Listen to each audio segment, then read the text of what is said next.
allegiance to the flag of the United States of America and to the republic for which it stands, one nation, under God, indivisible, with liberty and justice for all. Can I get a motion to approve the agenda? Yes. I move to approve the agenda with the following amendments. Additional certified and classified personnel actions for consideration. Item E3. Add item E-4E, Jenny Parker Elementary School Staff Handbook and Jenny Wilson Elementary School Staff Handbook. And add item E-4F, contract for fast forward software between Scientific Learning and Garden City Public Schools. Thank you. Do I have a second? I'll second. Thank you, Mark. All those in favor, raise your hand. All those opposed, same sign. Great. We'll move on to delegations, Q&A, or public comment. Stephanie, do you have any? Thank you. And any public comments? All right. Can I get a motion to approve the consent agenda? Yes, I move to approve the consent agenda as amended.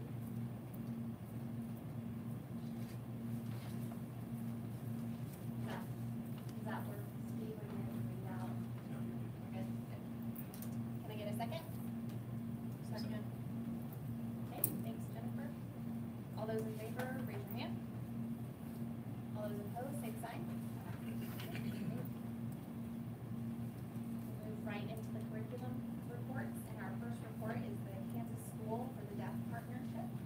Mr. Guy?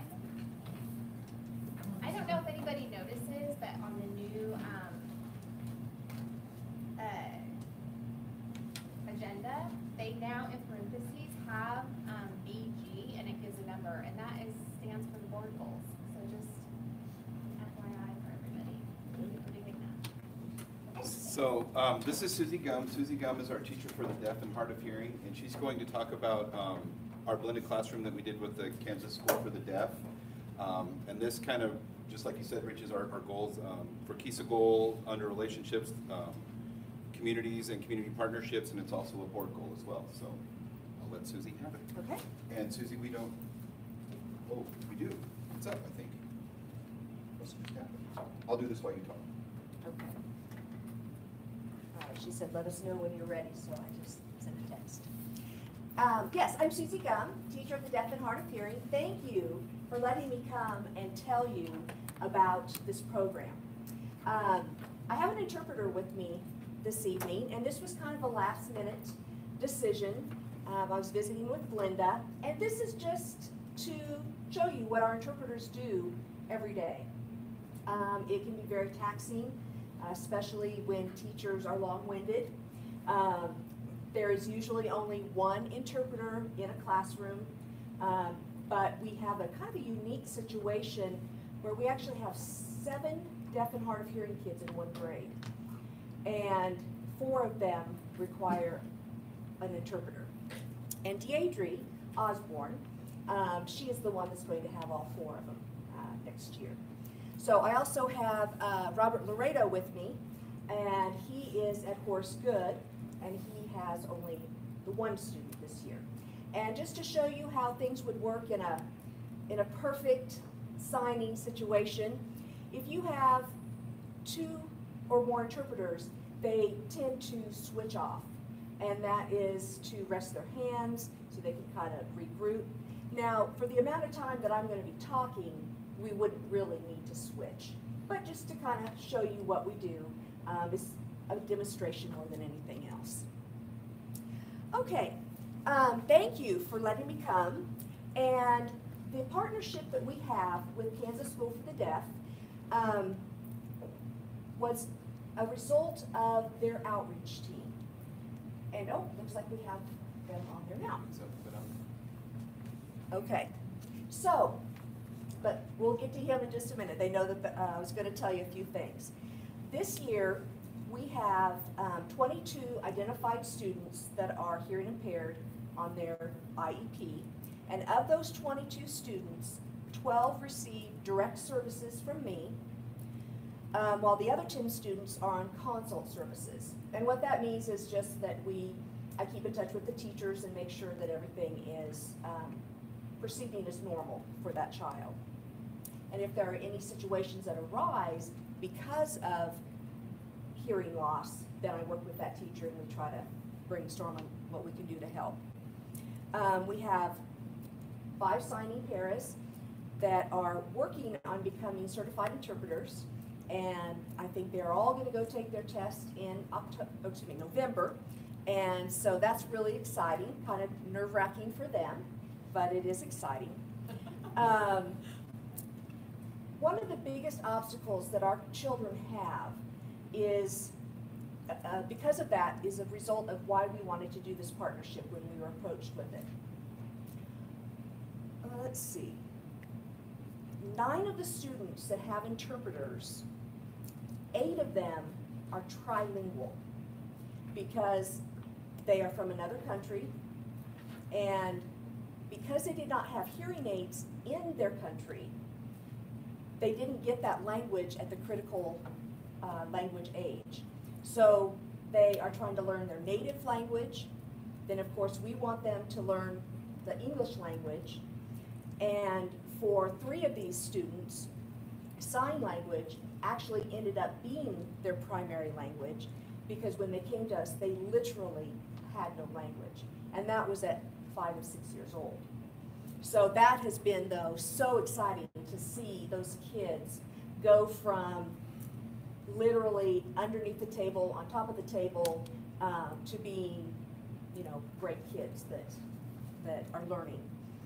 Approximately 3 million children in the U.S. Have a hearing loss, and 90% of those children are born to hearing parents. This is where the language deprivation is also added in. I think it's because of they're not really wanting to face that their child is going to need help for the rest of their life. And some of it is cultural too, that they don't want to acknowledge. So because of that, our students are very language deprived. So we are working with Kansas School for the Deaf, who I would like to now introduce. I'm not sure where they are. He was just there. Yeah. He was trying to watch the interpreter. There's an interpreter on his side. The teacher was born deaf, and this is Anthony Bishop. And he's going to rearrange a few things. Joan Macy is also, I think, on that side, and she is the coordinator for the outreach program. Yeah, we ready? I think he texted you. You want to check your phone? Can you see us? I can't hear you. So he's not picking up anything that we're saying.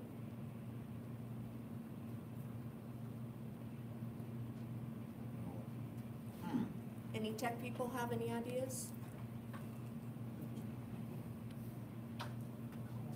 I guess we try to phone call.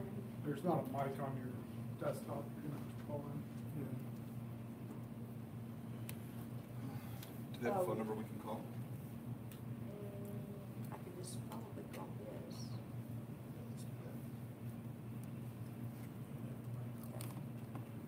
I thought I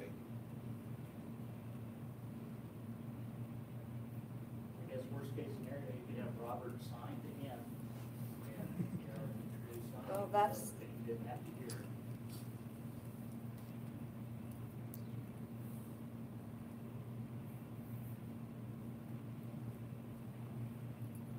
You can tell I'm not a big texter.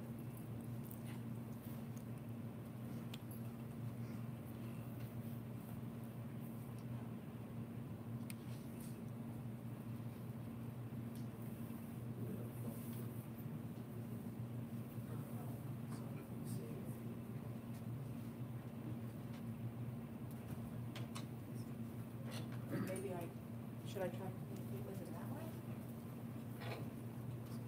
Susan, you probably can't see you either.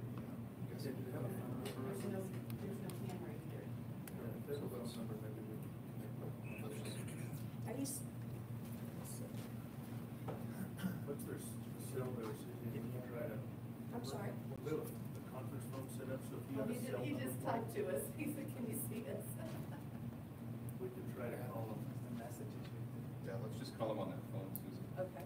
That'll work, as long as we can hear him. Uh-oh.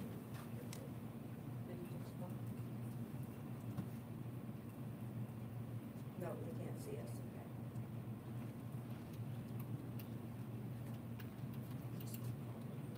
So that's not good.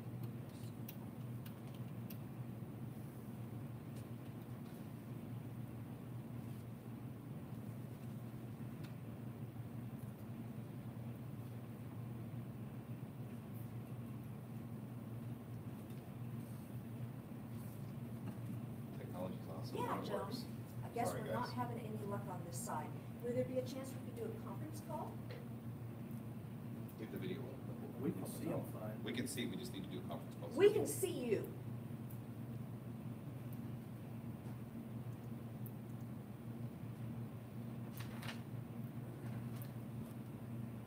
I'm sorry, what was that?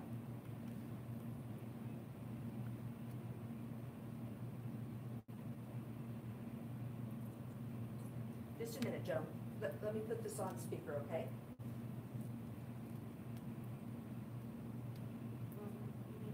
Okay, go ahead. Okay, so you want Anthony to go ahead and introduce himself now? Yes, It's hard to, we can't see you guys, so we don't know what's going on. I apologize for that. Let's see if we can call him on that where we can hear him better. Can we call you on this same number and so that it can be projected louder so people can hear? Yeah, I mean, you can call this phone number. Okay. Okay, I'll call you right back, Joe.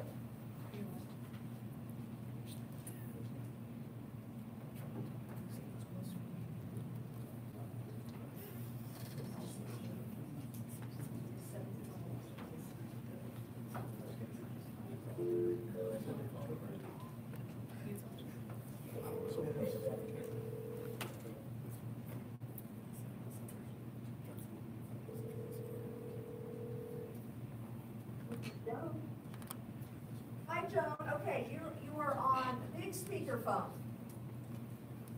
Okay, do you guys have a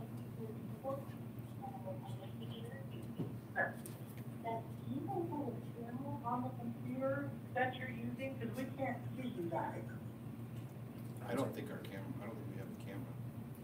No, we have realized that we do not have a camera. That's why you can't see us. Oh, that is just all I found. It's like a blind idiot. You can't see who I'm talking to. So if he'd like to go ahead and introduce himself and tell a little bit about the program, that would be great. All right, good evening, everybody. This is a new service from the School for the Deaf that we started last year. We started it last fall, and I've been working with the Garden City School District since about November, December of last year. We have 3 groups that I've been working with, a pre-K, a 3rd grade, and a middle school group. And the goal of this service is to provide more exposure to language for our deaf and hard of hearing students from a certified teacher for deaf. And then the staff that are working with those kids can also pick up some languages at the same time because we're going to be in that same environment. And so this is what you can get access to those rural sites. So this is one of the websites that we use where I can project any kind of book that is might be using in a general classroom. So let me give you an example of a book right now.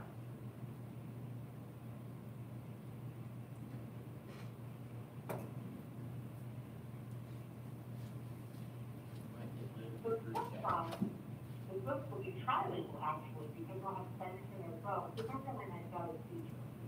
I can press through the book by clicking a step that's on the bottom of my table here, and then top it will put in the book. So kids can see the words and see the pages as I'm reading the book to them. And then through there we have discussion, and I ask them about vocabulary or comprehension. Make sure they're understanding the story that I'm saying. Okay, 1 second here.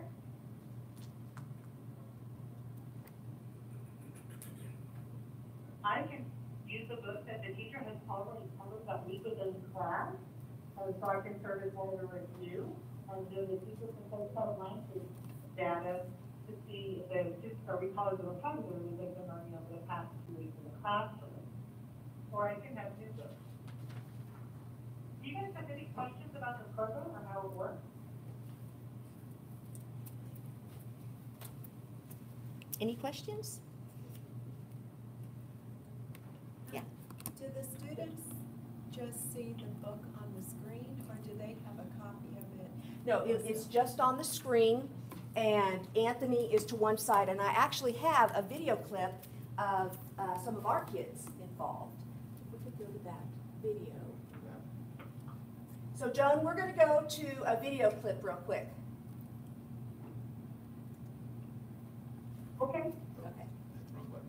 Oops. That one, or this one? That one. Okay, I'm sorry. Okay, I'm going to set this up for you. This is our group of 3 third graders, and we were talking about safety. And so I visited with Anthony and asked him to do a book that week about safety. And we decided to go, he did a very basic book, and I'm going to show you just a minute or so of him doing the book with the kids. You'll notice that he doesn't actually read the words. That's not what he's, well, you might not notice, but he's not signing word for word. He's signing the meaning of what's on that page. And what we found out was these 3 boys, so they're 3rd graders, so they've sat through kindergarten, 1st, 2nd, and 3rd grade. When counselors do their presentation on stranger danger, they had no idea. And it's not because of anything that was lacking in what was presented. It was because their language level is so low that when we thought they understood, we found out they didn't. So the first clip is just of Anthony with the kids doing part of the story.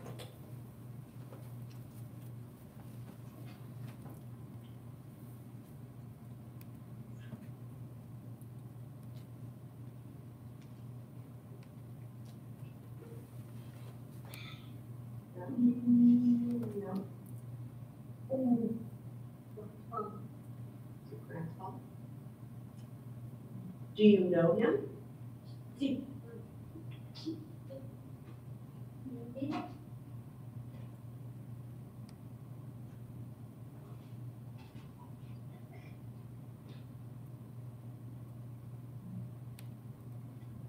Yes or no?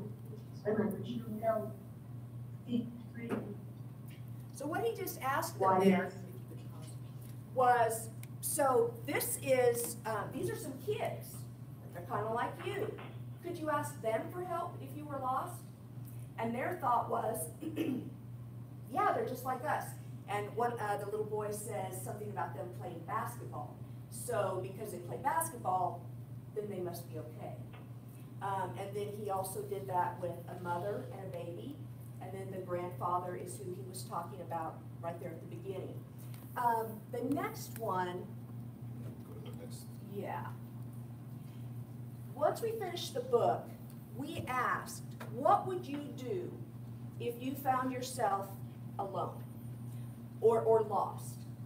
And it's a 22-minute video, and for about 10 of it, we spent trying to get them to understand that there can be a time where they will be absolutely alone and need help. And they never did grasp it.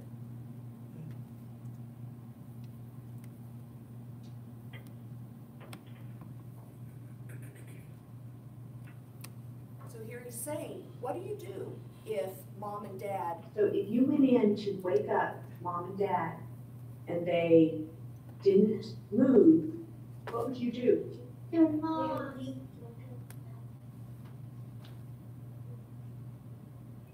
he's explaining, I would talk to mom. Who would you call? Who would you tell? No, if you can't, mom won't wake up. Call who? Anthony's asking to call who?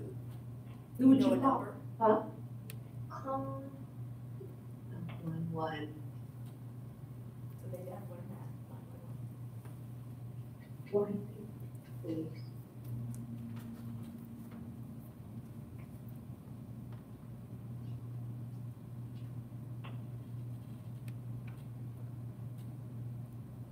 That's good. So what he went on to explain was, what are you gonna say then? If you do call 911, what are you gonna say to them? And so, as you might guess, that is definitely gonna be one of our goals this year, to really make sure they understand. And now these boys are bright boys. It has nothing to do with their intelligence.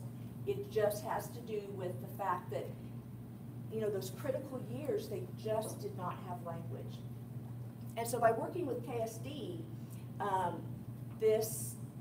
because of course for KSD, American Sign Language is their native language. And so this is helping our students. Joan, are you still there? Yes, I'm still here. Okay.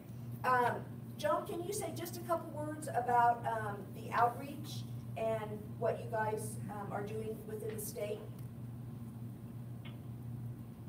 Sure. And if you notice a little bit of a lag with my speaking, I'm signing and speaking at the same time, which is not ideal, but I will make sure that Anthony has complete access as well as you guys do. Oh, okay, that sounds great.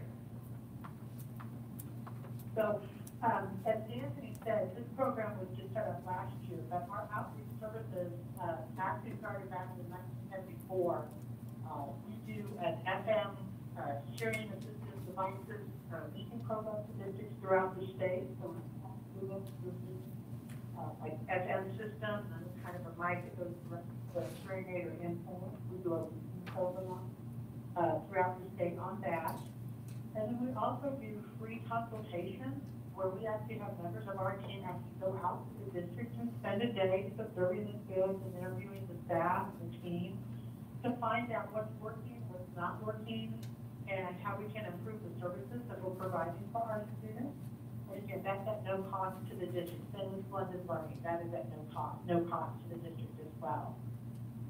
We also do comprehensive reevaluations for students. Those happen on our campus. It is a 2-day process. Then we get in contact with us for that service because we realize you need not only the expertise in psychology or speech language therapy or education, also need that education component because hence the test results are deaf and hard of hearing and with a normally hearing child. And so we're able to provide the expertise and focus to those domains when we evaluate. When we finish that, we move to school team and have a review the results. And then in about 2 weeks, we'll enter a full report that has all the results, recommendations, and resources that the school district can use to improve the services that they're giving to the kiddos. We also provide free services.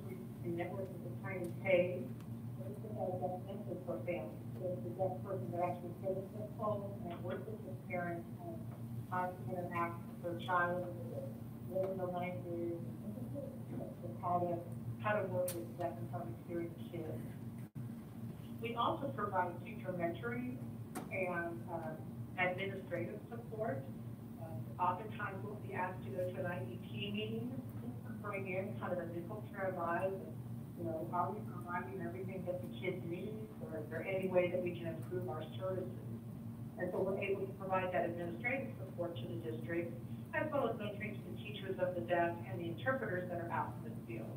So, for example, I come out and spend several days with students, and I just kind of shadow along with her to different schools, and then they're able to talk about how the kids are doing, what resources they might need, what other services KSD can provide, and so forth. And then we also provide professional development training so that the staff that are working at the local level are getting the best evidence-based practices to apply within their own district. So that kind of gives you just a little bit of a quick summary of some of the services that we can provide. Thank you, Joan. Okay, I just wanted to show you the last thing. I'm really proud of Chelsea Sheffer, she's a preschool teacher. This was a day that I actually, another teacher had scheduled an IEP meeting at the day and time that I'm usually at Garfield. And Chelsea was brave enough to take this on with no interpreter, no nothing. It's just her and the kids. Just a couple seconds to show you another way that we're using KSD. In the classroom, there's actually only one student who is hard of hearing, but with this class, Anthony is just introducing just simple signs so they can build their vocabulary as they get older and are with the student.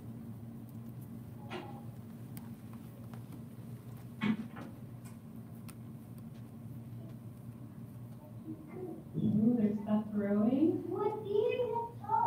This is green. You guys make green? Make it deep. Like the other one. Make it deep. Green. Green. Good job. Yeah. You guys see the chameleon? Yeah, I see it. Oh, you're on top of the leaves. We're trying to hide.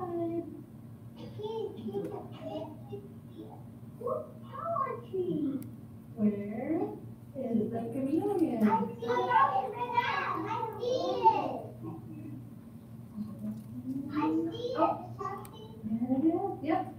With a brown. Make it big with this brown. So it's really fun for the other classmates also to be involved. I really want to thank Linda and Tracy because they had the opportunity to meet with Anthony when he first came to show us what they had proposed, and they just jumped on board so quickly, seeing that this would be a great opportunity for our kids, and it really has been. So thank you for letting me share with you about this. If you have any questions, I'll be glad to answer them. If not, yes, well, okay. Anthony, is there anything that you would like to add? Or Joan?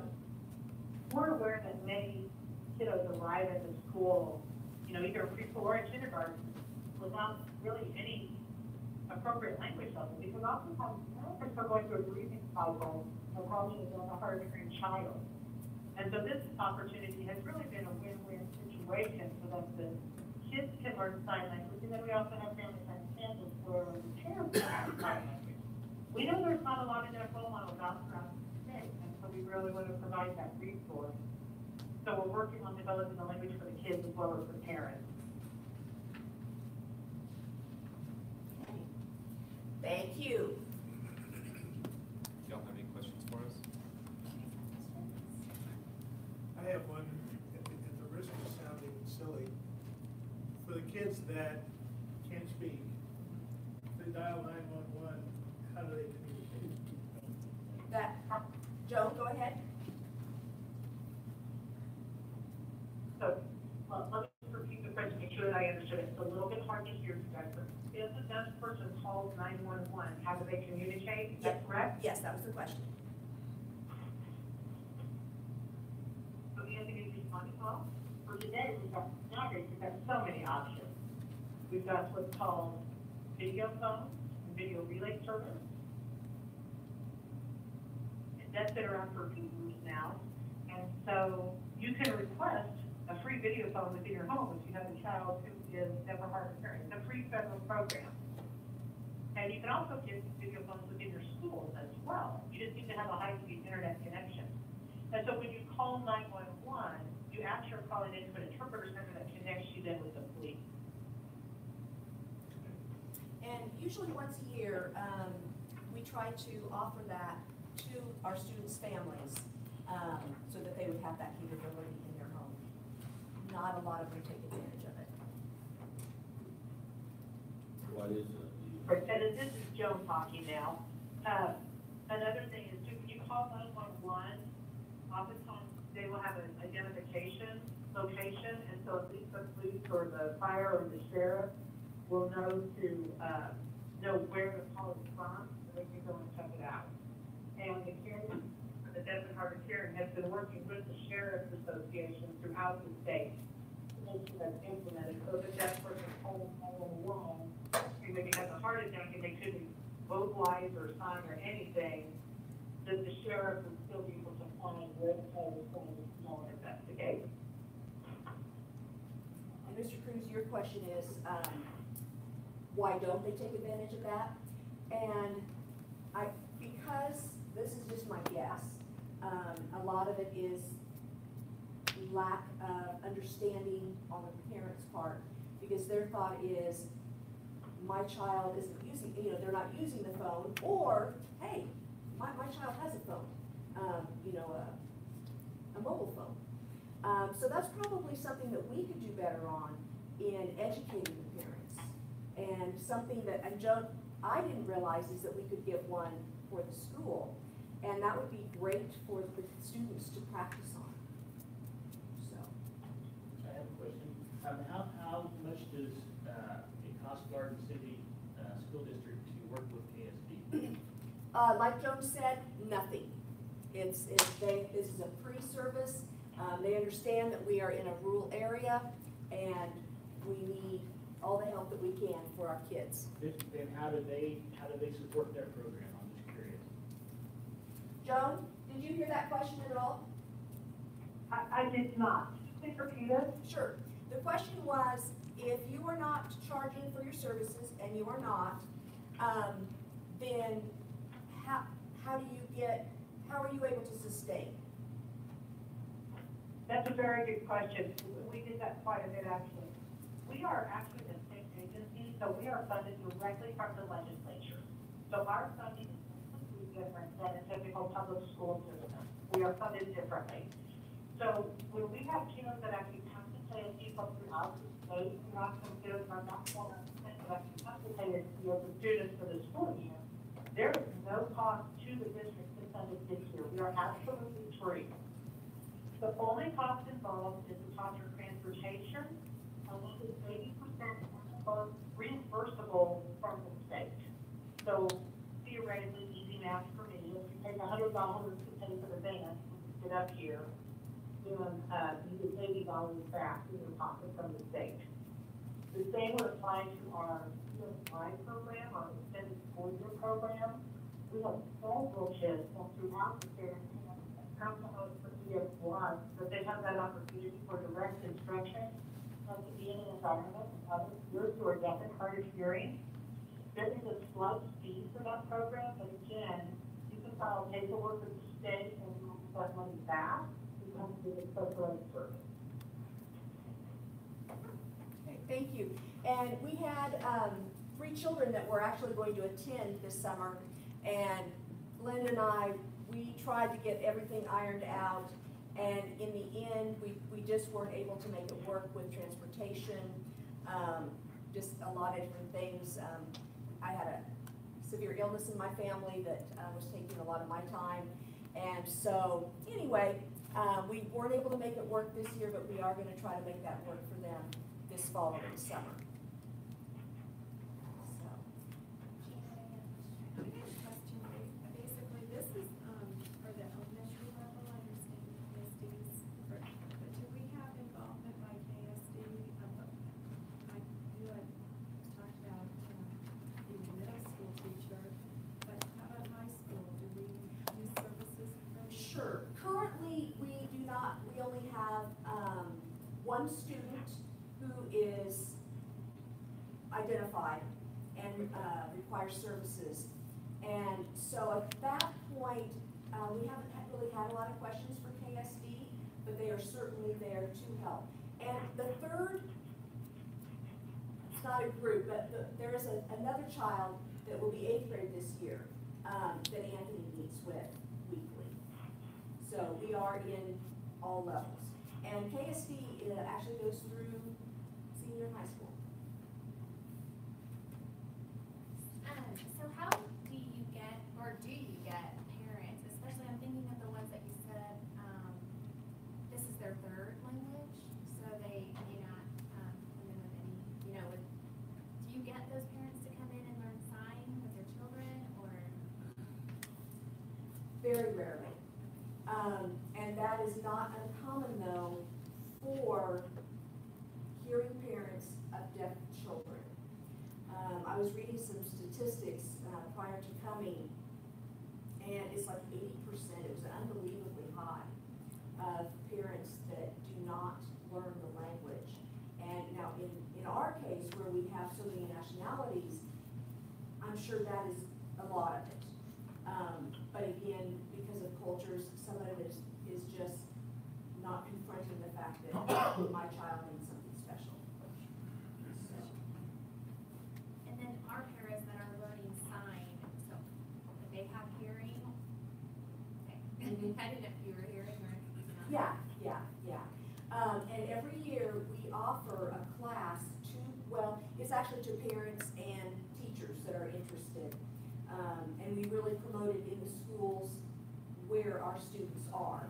And we offer a sign class for anyone that would like to come. And of course, to the parents, it's free, well, to the teachers, it's free also.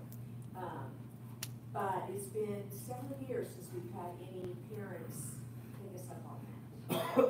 That's a personal goal of mine this year. And Joan, you might be able to answer that question, or a question that I have. You have recently started a online ASL class. Is that correct? For the school year, that is, for parents? That is correct. That is correct. And so we offer a program called Family Time Kansas. It is a free online program for any family. And we give them a broad term of families. We had one family that even brought in grandma and grandpa, and a babysitter in, and then everybody was on child environment learning time, so that she had a consistent language model. And we are fine with that. However many people you can sit around the monitor, that's fine with us. It is a free service. We send out a little application for the parents. They let us know what day and time is best for them. And then we match them with the teacher. So if it's Tuesday morning at 9 or Thursday evening at 7, we have a teacher that will match their schedule and have a family that is time is convenient for them. And we do have a person that's bilingual herself. So this is not by hearing certified interpreters or teachers of the deaf or by deaf people. We do have one person, like I said, this school is Spanish and ASL. And we try to rotate them through because at first they'll have the parents will be a little bit shocked if they have a deaf teacher and they'll think, how am I going to make this work? Realize that through the following curriculum, vocabulary, we'll have to another time to speak with the deaf adult. And then that gives them the kind of the courage to impose that language development at home and within the natural community. Does that help? Does the district or your department, I guess, offer any type of sign language classes for hearing students, perhaps that want to use that in high school as a foreign language? At this time, we don't have anybody that would be certified to teach that. I know that at Edith Sharman, I'm hoping this year to get their sign club started again. They have a sign choir, which I think everybody knows about. And they used to have a sign club, and that met once a week. Used to be in the morning. They would take their breakfast to the room that was designated, and we would just spend time teaching signs. And a lot of our actual students, our deaf and hard of hearing students would join us, and it was just great to be able to include peers so that our students had more access to communication. So that's something that I'm hoping to get started, and as our kids move up, continue that, so like a sign club in middle school, sign club in high school. So that's the hope. Anybody else? Thank you so much. Thank you so much. So interesting and, so, thank you. Joan, thank you so much. I think we are done here. Well, thank you guys so much for the opportunity to let us share our program, and please use our name in vain. You can just let people know that we are here to serve you, and we're happy to drive out to our city anytime you need us. That sounds great. Thank you, Joan. Anthony says, I really look forward to continuing the collaboration this year. Have a good night. Thank you. Thank you. Thank you, and thank you, right? Thank you. For coming to sign for us tonight too, that's Yes. fascinating, and we really appreciate you taking your time. Thank you. It was a pleasure. Absolutely, guys. Have a good night. Good night. Thank you.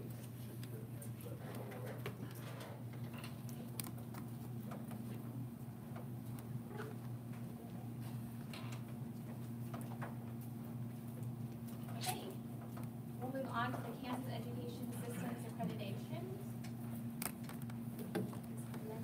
We didn't get a chance because we couldn't see us. I You know. gave us a good lesson. They were wonderful.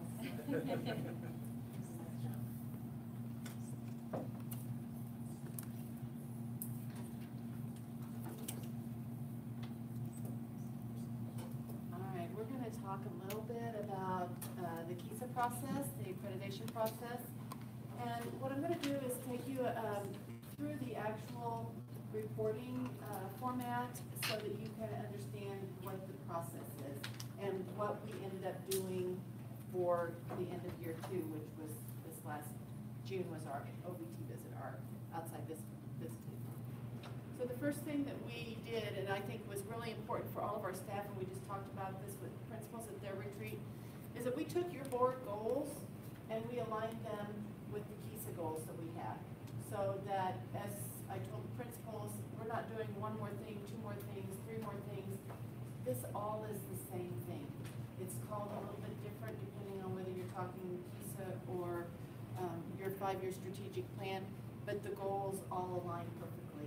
And it's just, like I said, it arose by any other name. So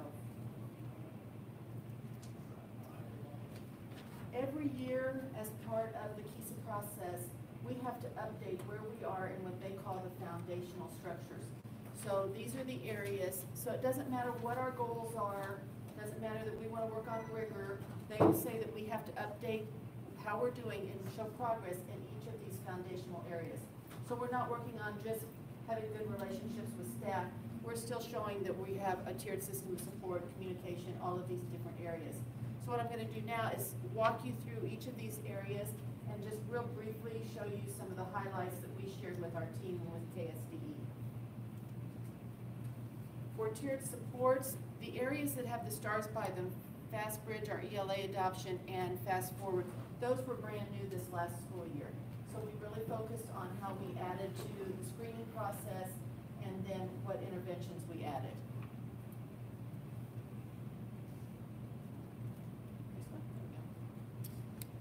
Stakeholder engagement, we brought the Scholastica company in and they worked with our principals and our teachers on how to better engage parents. So it's, instead of just coming in and saying, this is our math curriculum, what kinds of things can we do with them and teach them to do with their children? So we kind of upped that game a little bit, if you will. We also had a data collection tool. Heath actually kind of kept track of that for us. But we had 363 parent involvement events that were long district-wide this last school year. Under diversity and equity, of course, we have 40 different languages. We do pay a stipend to our teachers that have their ESOL endorsement. We provide parents with a resource guide when they come to us. And we have a special framework that all of our teachers are instructed in called VOICE, and that stands for Vocabulary, Objectives, Interaction, Comprehension, and Evaluation, which helps us address each of those different needs for our ESOL learners. Under communication and basic skills, we really focused on our new ELA curriculum here, and there you see a sample of the framework, or I think that's 3rd grade. And if you notice, it still has draft because this is brand new this year and we're going to work through those kinks. So we left it in draft form so we can make changes as we go.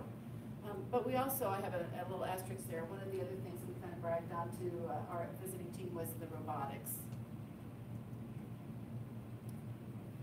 For civic and social engagement, we focused on our civic advocacy network schools, as well as some of the other activities that some of the other schools did.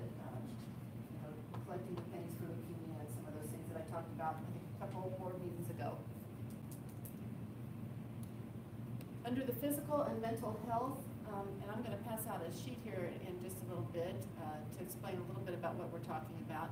But when we go through and talk about the different areas, modeling is as high as you can get in each of these areas. And for most of the areas under the physical and mental health areas, we are in the modeling area.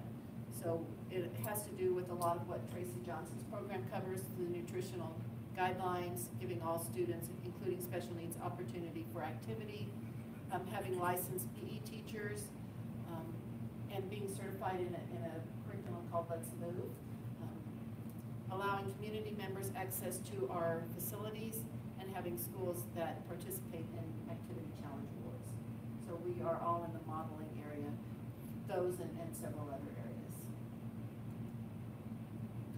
Arts and cultural appreciation, I just put pictures up here because, wow, do we do a lot, and we just recognized some of our students at the last board meeting for some of the arts and cultural appreciation area. So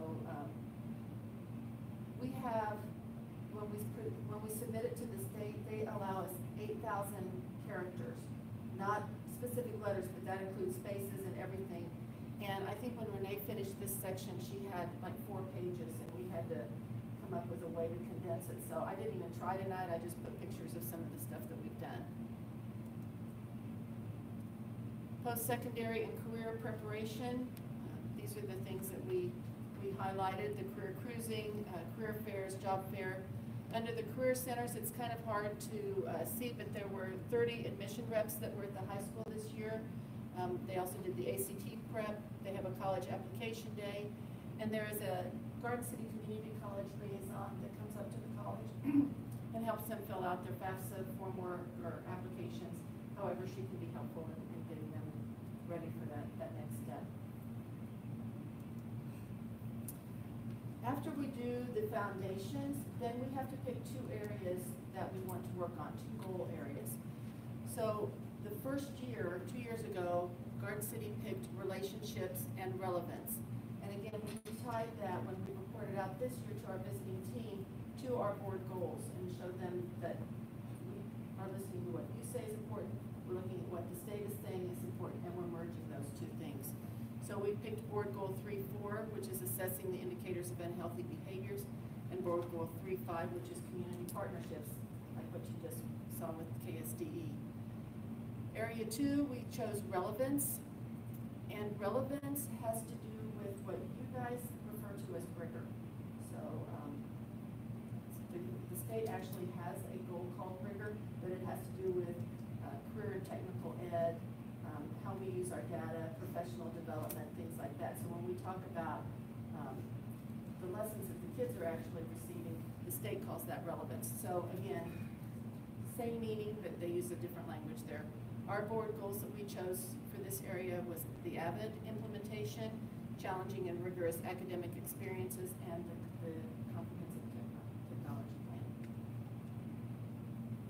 After we pick our goal areas, then they ask us a set of questions, and we have to answer each one of these questions for those 2 goal areas. So what are your priorities? What trends do you see in your district, for example? How are you meeting the needs if you see a need when you go through the process? How are you addressing that? What strategies are you using? What professional development? And then what indicators are you going to say, oh, we've made progress because we got this far? So we have to answer all of these questions for each one of those goals that we choose. So an example, I chose the relationship one. The professional learning, we have done some training with trauma-informed schools. We did CHAMPS training, which is a classroom management technique. And we did the parent engagement training through Scholastic. The indicators that we use to determine our progress then is the discipline data, the SABRS data, and our intervention data that we have. So for relevance then, what strategies, I chose this question to answer for you just as an example. What strategies will you employ to achieve your goal? And we're doing the AVID training for all of our middle school and high school in September. We use an e-walkthrough tool to assess implementation of AVID and the rigorous curriculum. We use instructional coaches and principals. And we have a committee that is evaluating the technology plan and is going to present back to the board. We had our outside visiting team come in June, and as part of the process, they write a very lengthy report on everything that we've done, and it is also submitted along with our report. They give us pros and cons and things that they think are maybe a need. What I pulled from the report, because it pretty much repeated a lot of what was in ours, this was the only area that they saw was probably a need, if you want to call it that. But that is having a hard time recruiting, and we know that that is the case. And this is an exact quote from our OBT chair's report. And in it, as you can see, he says, like most of the region, we've had to staff with long-term subs, transition to teaching, and various partnerships, and we're working to get promising local individuals into programs. So he didn't just say, they're not doing anything. He's recognizing in his report to the state that we're doing everything we can to try to fill those positions, but along with several other districts, we still have difficulty filling all of those positions. So next year is year 3, and that's considered the mid-cycle year. So we have to do a review with them. And the important part this year is going to be analyzing the data and showing this is what we looked at, and so this is what we did because this is what the data said. So it's no longer just saying these are our goals and this is what, what we're going to try to do better. We actually have to show the progress now.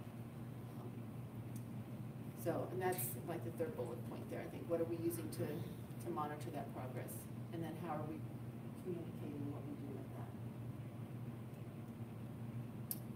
And before I take questions, or as I take questions, I'm going to pass out two of the charts that we use.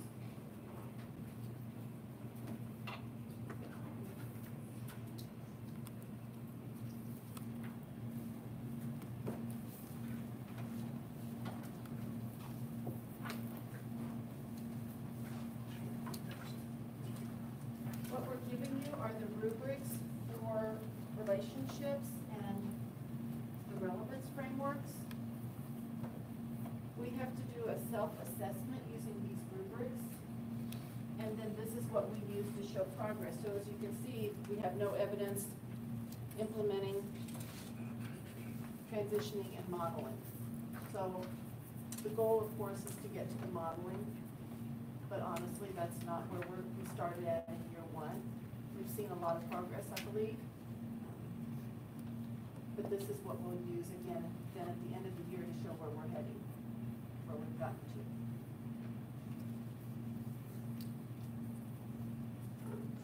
It's quite a lengthy process, and it is not a check the box and you're done kind of process. And it requires a lot of self-reflection on the part of the staff. Yes, question? Is part of that sort of due to Kansas education trying to move in a direction of innovation and therefore not the cookie cutter check the box approach? Correct. One of the things I found out just this last week actually is they also are all considering to reinvent this as they go. And these charts and frameworks that you see here are actually going to be coming out brand new in January. So they're changing it up midstream for us. Not every district is in year 3, but what they've suggested is that we continue to use this through our first cycle, so through year 5, but bring in the other frameworks as well, just so that we can see those. And they do include a lot of the redesign components that you're talking about.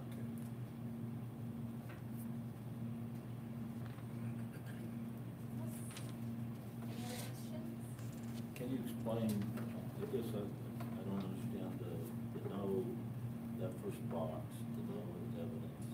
What would be in there? What should be in there? What could be in there? Will it ever have anything in there? We don't want to be there very often. I mean, there will be some. And for example, if you look down to support for building district leaders on that first page for relationships under staff. So this is saying that for principals that have been in the district for 3 or more years, We still have a peer mentoring system, and we still do peer observations and things like this. This is for building in district leaders. So if we haven't done that, then we would be starting out in no evidence. I got it. Well, quite for sure what she's supposed to do in that, so, thank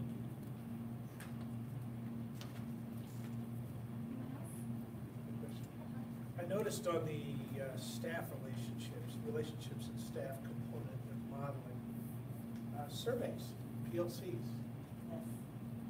Haven't we done that before? Yes. Or I thought so, but you know, that communication is always such a challenge. In surveys, we always talk about, well, can you over-design them so that you only get what you want as a result of the survey, et cetera, et cetera. Right. But that mission of a truly collaborative environment, I think sits so well with that. So just a comment. Right, and then not only, what we need to do this year is not only show that we've taken the survey, but what do we do with the survey once we take it? So one of the examples that I used with the principals this last week was if we do, say our ASQ, the kindergarten screen, and it shows that a number of our students have delays in fine and gross motor skills, then we took that data and we implemented additional centers that require movement and fine motor activities. So we saw that, yes, we recognized that in our data and we did something with it.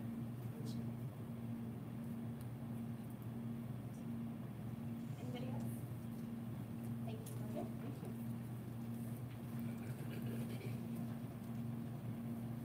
Okay, we're ready for activities report. Mr. Tun, congratulations on your recent national winner. Thank you. Yeah, July 13th. Congratulations. Thank you. People say I dress better now that I'm married. I don't know who that would be. So what I'm going to do is we're going to kind of review what happened last year with activities and kind of move forward in what we're looking for this year. Last year, it was a really good year for Garden City athletics and activities. Very successful on the field, music-wise, art, debate, forensics, all of those things. We had a very successful year. In total, we scheduled over 1,000 games, and over about a 7-week period from the Round Ball Classic through state debate, through the Rocky Welton. When I met with the CVB, we ended up generating over $1 million in revenue for the city of Garden City just between those 3 events. So the Rocky Welton, it was the largest Rocky Welton we've ever had with 48 teams. It's become the premier tournament in the Midwest, not just the state of Kansas, but it's become the premier tournament in the Midwest with teams from New Mexico, Oklahoma, Nebraska, Colorado, Kansas, obviously. It's become the largest tournament in the Midwest. State debate, a very successful state debate. You guys kind of got an update on that after that happened. It was a little rocky with a bunch of snow getting dumped on us at the same time state debate was going on. But we really appreciate John and his crew for getting that cleaned off. And then the Round Ball Classic is what started it all off. And again, it was our largest Round Ball Classic. Last year was actually our largest gig that we'd ever had since I've been collecting it. And Alice looked back over 10 years for basketball at Garden City High School. So a very successful year, another very good year for Garden City athletics and activities. Board goals that we're going to talk about: 4-1, graduation and dropout rates, or excuse me, 1-4, 1-5, social emotional awareness, 1-6, civic responsibility, and then goal 3.2, celebrating our students and staff. So what's new with the Buffaloes? What was new last year with the Buffaloes? We increased our our department GPA for the 3rd straight year. It may be 4 years, but I wasn't there 4 years ago to tell you whether or not it was actually increased. The biggest reason I believe, and our coaches believe, for this increase in GPA is because last year was the first year in as many years as I can remember that we actually had a study hall. We had kids struggling early on, and those of you that have had kids in activities and sports, some of those coached individually had study hall after school or on Mondays or on Thursdays or after practice. The problem that we were running into is when they would go to those study halls, our coach may not know how to do advanced trigonometry or how to do chemistry or those different things. So what we did this year, our coaches came to me and I sat down with them and they kind of expressed their concerns with them trying to help our kids with those things. So what I was able to do was go and talk to some teachers, and it literally took about 4 phone calls. And we set up study hall on Monday, Tuesday, Wednesday, and Thursday, open to everybody in the school from the time school got out for an hour. And on every day of the week, we had math and science, and 2 days of the week, we had social studies. The other 2 days of the week, we had science. And one great thing that came out of it was our coaches started telling our kids, listen, you can't go to practice until you get your grades taken care of. And they finally had a place to send them where they knew they would go and check in and could actually get some real work done. And it ended up showing up. You know, one program that did amazing things in the classroom this year was football. They had 101 athletes. They had 9 athletic trainers, another 10 student managers, and by the time it was all said and done, at the end of the year, they only had 2 kids on the eligibility report. And that's at the end of the year when they've been away from the coaches for 3/4 of the year. So our coaches and those athletes did a good job of utilizing that study hall. Something new that we implemented, it's been a process, is peak performance. Life of an athlete, peak performance. It encompasses all our activities and all our athletics. One thing that we saw coming down was, and we've seen it for years, a big issue with social emotional health for our kids. That social emotional health for our kids, we've seen it coming, and we've seen it coming with social media and, you know, everything going on in society. We knew we had to do something. So we implemented peak performance over the course of the year. We had 3 big time speakers come and speak to our, not only just student athletes and activity people, but the general student population on the importance of positive mental health, dealing with mental issues. And one of the most impactful ones was Mark Potter down there in the left-hand corner. You know, after these assemblies get over, it's crazy to see the number of kids that stick around and wait around just wanting to talk to somebody. When we did that, we made sure we called in all our counselors, we called in extra social worker help, and just the number of kids that stuck around and just needed somebody to talk to. And finally, you know, the big thing Mark talked about was don't be ashamed of it. And those kids sticking around and some teachers sticking around and actually getting that help and not being ashamed of getting that help anymore was very powerful. Our second annual homecoming parade, 2 years ago we brought back the homecoming parade. Last year it was huge, it was giant, much bigger than what we anticipated. There were kids everywhere. We were able to bring in almost every single elementary school was involved, both intermediate centers, both middle schools, and tons of community members. Packed Main Street for our second annual parade. Military Appreciation Night last year. The first football game of the year, we always salute our veterans. Last year was extra special. Bob Becker passed away. Prior to that, if you don't know, he was in a motorcycle accident, but just prior to this, Bob has been coming to our football games for a long time. Him and his group of veterans have been coming for a long time, and we were able to pay tribute to him last year, and it was actually the largest gathering we'd ever had of veterans at one of our military appreciation nights. Pretty humbling to be around a bunch of World War II and Korea veterans, but also with the war in Iraq just wrapping up and Afghanistan, having those guys be a part of it was pretty touching. WAC leadership team. Something new that really, as hard as it is to say, myself and the AD at Dodge City, we got together and as kind of a way to mend some fences and make sure you know, the Dodge Garden rivalry, and for Hayes, it's Hayes and Great Bend. That rivalry doesn't go too overboard.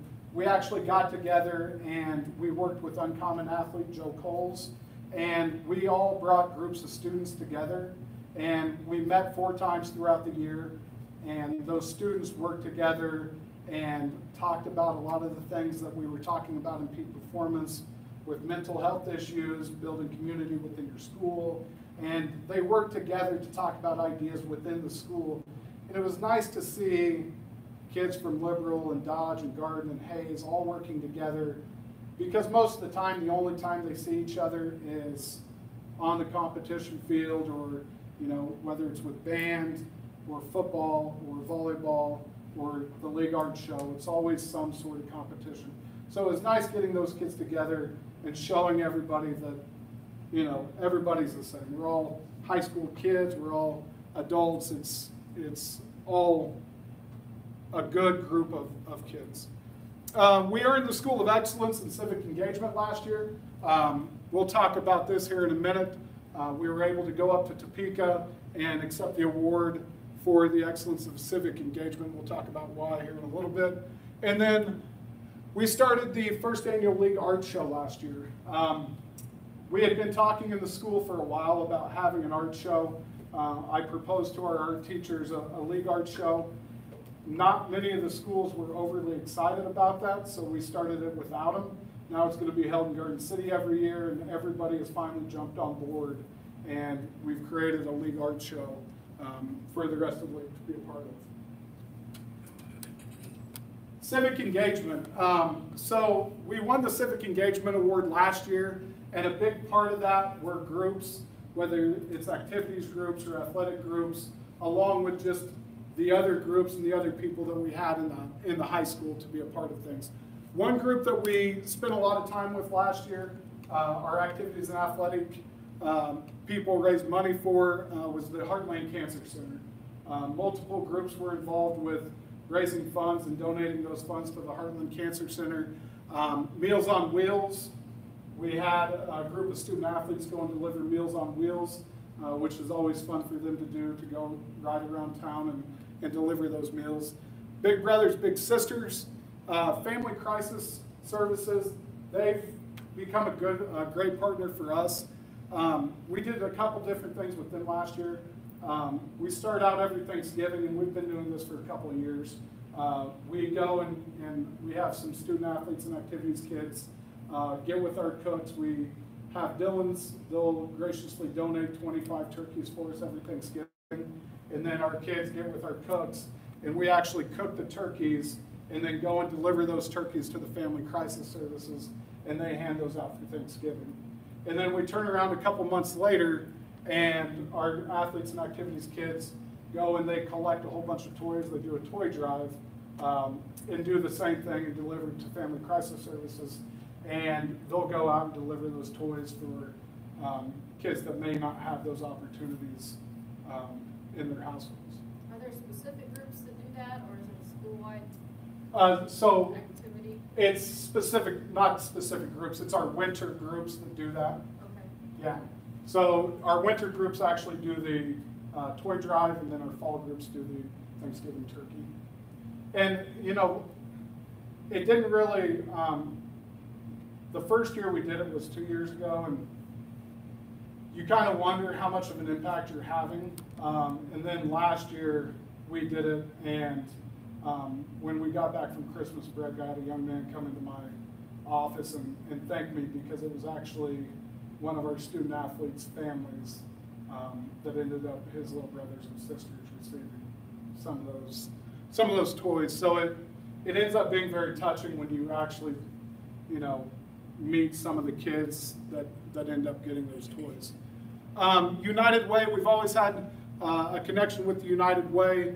YMCA, our athletes especially have been working with the YMCA quite often and donating quite a bit of their time. We run our football team runs a flag football league that's all donated time, where they go, and the YMCA, it's actually ran by the YMCA, but our students officiate it, they coach it, they run everything that flag football and tackle football league.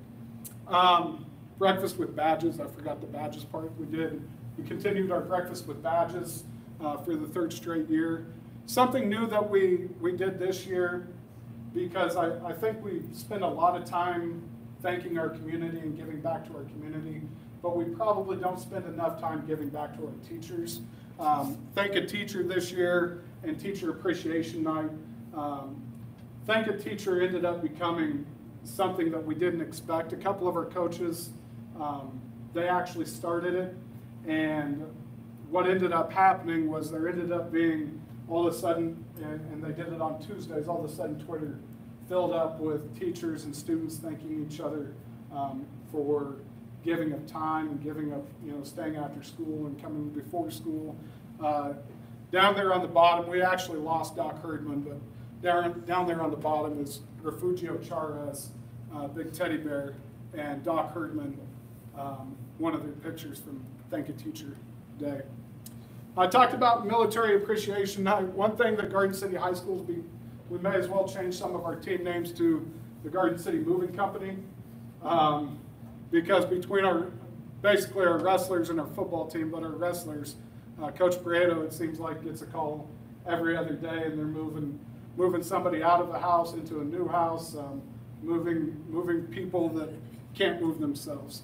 And then Finney County Fair Association, one of the funner things that I've been able to do is go and watch our cross-country team. Every year they go down to the Fair Association, and after the fair each day, our cross-country team goes and they pick up after the fair each morning, and it ends up being pretty interesting what they end up picking up. So it was a successful year. Again, for the 7th straight year, we were the WAC Cup champions. American Implement has graciously donated to the Western Kansas Athletic Conference, and we were again WAC champions. To put it into perspective on how successful we were as an athletic group, we won 11 WAC conference championships. The rest of the WAC combined only had 10. So between Liberal, Great Bend, Dodge, and Hayes, they had 10 combined WAC championships. We had 11. We had 10 players of the year, so we had 10 people voted on by the coaches of the WAC to be the best player in their sport. And we had 11 coaches of the year, again, voted on by the coaches. The point totals there at the bottom. How the WAC Cup works is we keep track of how everybody finishes in league standings. And if you finish first, you get 10 points, second, 8 points, third, 6 points, 4, and 0. And for a 2nd straight year, and again, this is the only time it's ever happened over these 2 years, we did not finish last in any sport or activity, which is pretty amazing for the number of sports and activities that we have. Something new that I've met with the middle school principals and athletic directors. Something new that we're going to start keeping track of is participation numbers.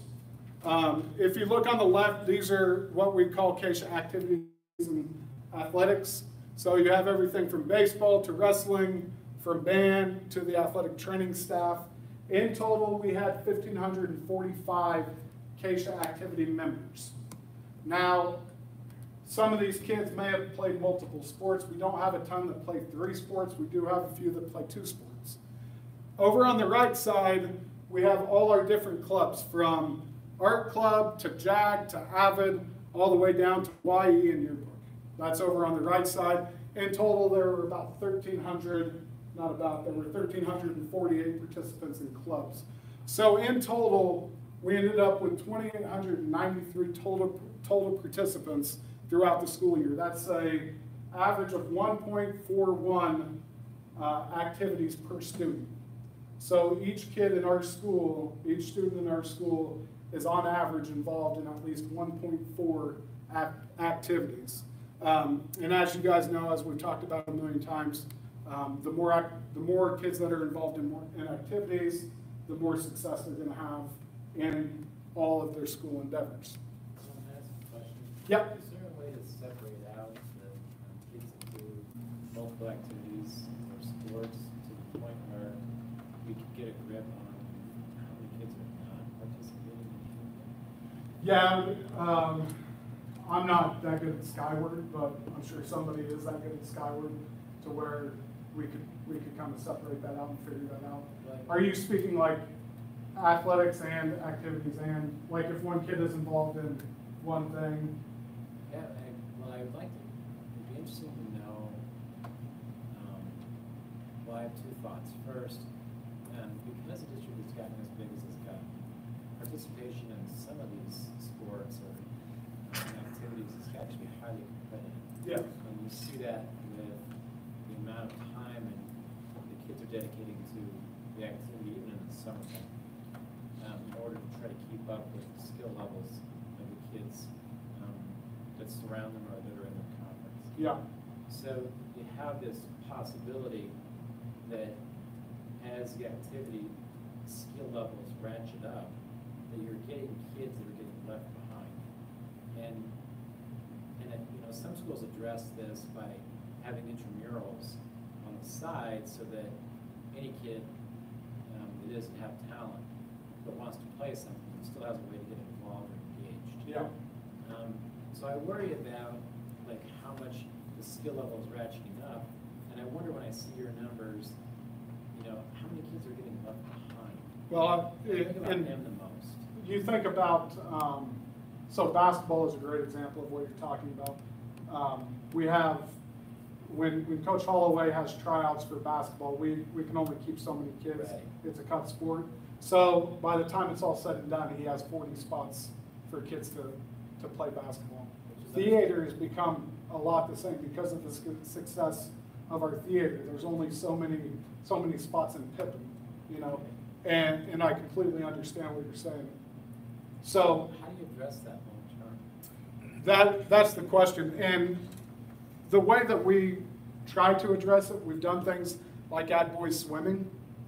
Boys swimming fits a great niche of kids that generally aren't going to be wrestlers. They're probably not going to be basketball players. So it fits a group of kids, and luckily we have a great swimming coach where we can start a program like that, and instantly he almost has 30 kids out for boys swimming.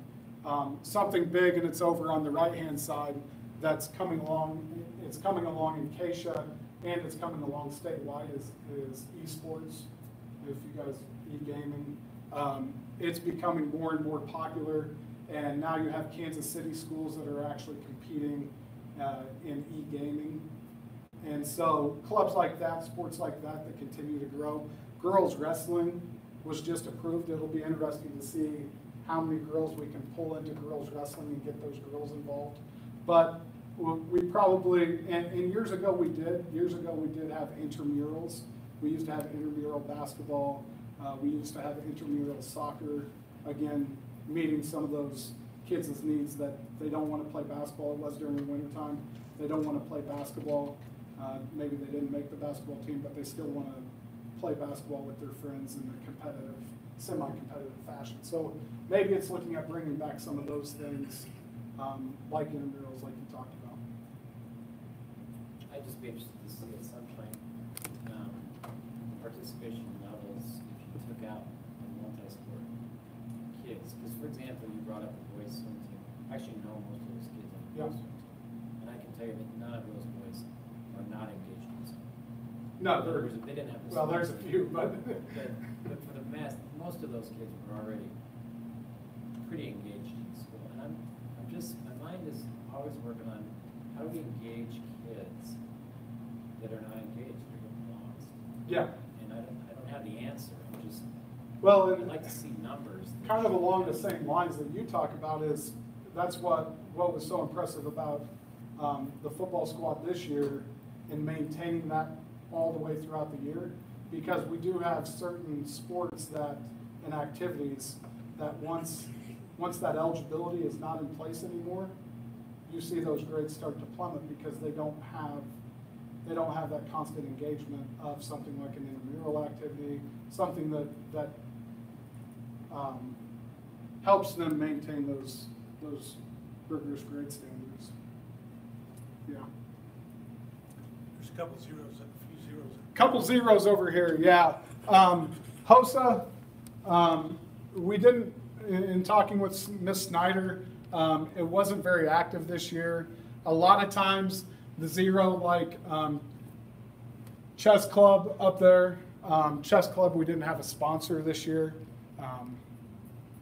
We're hoping to get a sponsor in the future. We didn't have any kids when we did our beginning of the year club drive. We didn't have any kids come in and expressed any interest in the chess club. CABS and HOSA are very closely connected. Again, it's just kind of the nature of the beast. Some of these activities, if you don't have somebody involved and passionate about that activity, you're going to struggle to get people. And a lot of these over here are not paid positions. And when a lot of times, if we're not going to pay somebody to spend all this extra time, that's what's been, pretty amazing about robotics. And we talk a lot about robotics. Mr. Durbinski, for all these years, he's been doing that for free. And finally this year, we're going to be able to get him paid. But for him to grow a club and put that much time and dedication into it and never receive a check, that's pretty impressive. But that's where we struggle with some of these clubs. Some of these clubs, if the staff members may not want to spend a whole lot of time driving participation into those groups, unlike a lot of our athletic groups. You see some small numbers like girls golf. We were down in girls golf. We've been down in girls golf a couple of years in a row now. We're finally seeing an uptick. Girls golf, it's a community event. If we don't have golf courses that are really pushing youth golf is one of those sports that kids aren't overly willing to try. Now our golf coach has done a great job of dragging more and more girls. We're going to have 14 to 15, which is a golf team, what you need to have. You have 6 on a team, so we have a JV and a varsity, and that's 12. And some of the stuff that you talk about that's a limiting factor to things like golf. Tennis has done a great job. Coach Robinson has done a great job with tennis because he just keeps taking more and more kids. And luckily, tennis in Western Kansas, we can find, we can send our kids over to Scott City and go to a really close meet. And they don't have very many kids at that meet, so we can send 12 kids to that meet and get a bunch of our kids court time just because all these other schools don't have the number of tennis players we do. Do the majority of the activities in class be after school? Yeah. Do you think that's part of the? That is, I think it is part of it because things like HOSA, things like CABS, those used to be a lot larger, but because of one of the problems, and it's just the nature of the beast, when we went to a 7-period day, the way we structured our mentoring time changed. And that was oftentimes when those kids could meet during mentoring in those clubs, with those clubs and those activity groups. Well, when we had to divide that up and keep the freshmen in freshman land, and blue has their mentoring time, and yellow has their mentoring time, and red has their mentoring time, now as a club or group, they can't all get together anymore. And a teacher's mentoring time may only fit for the Blue Academy kids. So that time isn't available anymore. So the only time that they have is either before school or after school. And as you guys know, with busing services, we're pretty limited on the amount of time that they can actually meet before they have to, 0 time after school. Before school, they have a little bit more time. But that is a limiting factor to our after-school activities. When you brought up the tennis, it made me think of that.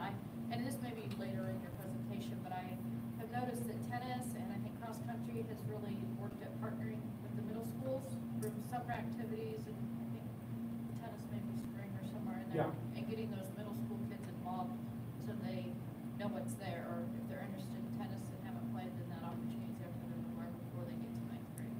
Yeah, so it was probably more than 8 years ago.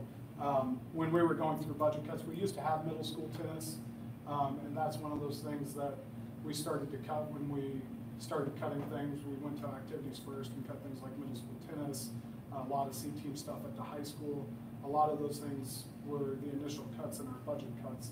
And so what our coaches have done and it is later on in my slides, but one of the things our coaches have done, because they understand how important participation rate is our tennis teams, for example, do our middle school tennis club.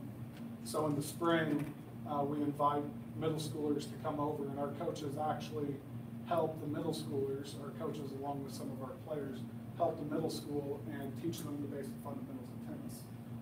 Golf is a lot the same way out of Buffalo Dunes. Coach Speck does a lot of junior golf stuff. We just started junior soccer with both our boys and girls soccer teams, which, as you guys know, with our community, it's just every time they meet, every week that they meet, that group is just getting larger and larger and larger with those young kids. Youth football has always been around. Our high school has always been heavily involved with youth football. Youth volleyball has become giant. Coach Bailey with those volleyball girls starting in 3rd and 4th grade and then 5th and 6th grade, when they come into the gym. I mean, what's ended up happening because of participation is we just, quite frankly, run out of space. Because all of our coaches at this point, almost all of our coaches have some sort of youth program or connection to the middle school that they're trying to build, trying to grow, and we're just running out of space. I'll come back to it. So this is one of the things that we've talked about going forward this year, and meeting with my coaches and our coaches is, and talking to them, the biggest thing to them, it's just like anything else. If we can't grow youth participation in these activities and clubs, then when they get to the high school, it's too late. Most kids aren't going to try to become tennis players when they get to the high school. They're not going to try to become something once they get to the high school because they think it's too late because it's become so competitive. So we're trying to grow it through the youth so they don't think that that's necessarily the case. In the bigger cities, it's not coaches at the high school that have to do that. In Kansas City, as you guys know, if you want to be a dancer, it's not the high school coach that teaches your young sons and daughters how to dance. It's not the high school coach that's teaching them how to play basketball, or a youth robotics club isn't ran by the high school coach. In our situation where we're located, it has to be our high school coaches that lead and drive and develop all of those things for kids. And our community has been great at supporting those high school coaches to be able to do that. Some of the things that we're looking for moving forward to this year, and these goals are goals that we've had, our coaches and I have had over the last couple of years. The holistic student athlete, we continue to measure our graduation rates up at the high school. This will be the first year that I'm going to start measuring graduation rates of activities and athlete students. So we're going to specifically target those students and check graduation rates on those specific kids to see how it compares to the rest of our student body, but also to see how it compares to the state. Academic achievement, we've been tracking student athlete and student activity kids' GPAs for a number of years now. Mental wellness, I'm sure you guys have heard of SABRS. I'm sure they've talked to you guys about SABRS. That's one thing that the counselors and our coaches have got together and discussed in depth is how can we use that SABRS data, that social emotional data, to help our coaches meet the mental health needs of those students in those activities and clubs. And that's going to be interesting because this will be the first year that last year we trialed it, we started working it in. This will be the first year that we start working and trying to address those needs and those issues for those students. Win championships. The big thing for us is we want to finish in the top 8 of every activity and sport that we're involved in. That's a goal we reach for. Now we have some sports like bowling and wrestling, golf, that if they don't finish in the top 3, it's probably a disappointing season.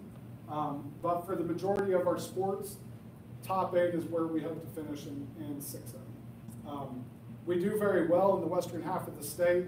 When you compare all sports and all activities, there's an argument between us and Manhattan and Derby, who has the best athletic and activities program.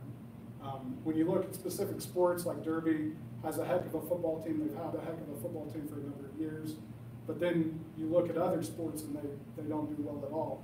One thing I pride our coaches and sponsors on is our band is good, our theater is good, our tennis team is good. Every single one of our sports is on solid footing. Unlike if you go and look at other high schools, that's one thing that I'm very proud of our school as being, as a whole, all of our activities, clubs, and groups are on very solid footing. Generating this, the necessary funds to accomplish our goals. Our community is great. They give us, you guys give us in our community through donations and fundraising. We're able to meet all the needs of our students to make sure they're getting what they need, and then build excitement in the Buffalo community that leads to increased participation. So like I talked about before, the two things that we're going to focus on this year, as an athletic department, we have to get better at communicating. We're still trying to navigate, and I'm still trying to navigate the best way of communicating with players, activity kids, parents, the community, all those different groups and partners. And then our coaches, like we talked about, growing participation numbers. It's an interesting challenge you got there because you got to figure out who best to talk to, the athlete, or the athlete and the parents. Yeah. Or the athlete doesn't seem to pay attention to any of the details. It's mom that's doing it, or et cetera, et cetera. So, yeah, and the thing that we've struggled with is email isn't necessarily great. It's good for some parents, not great for others.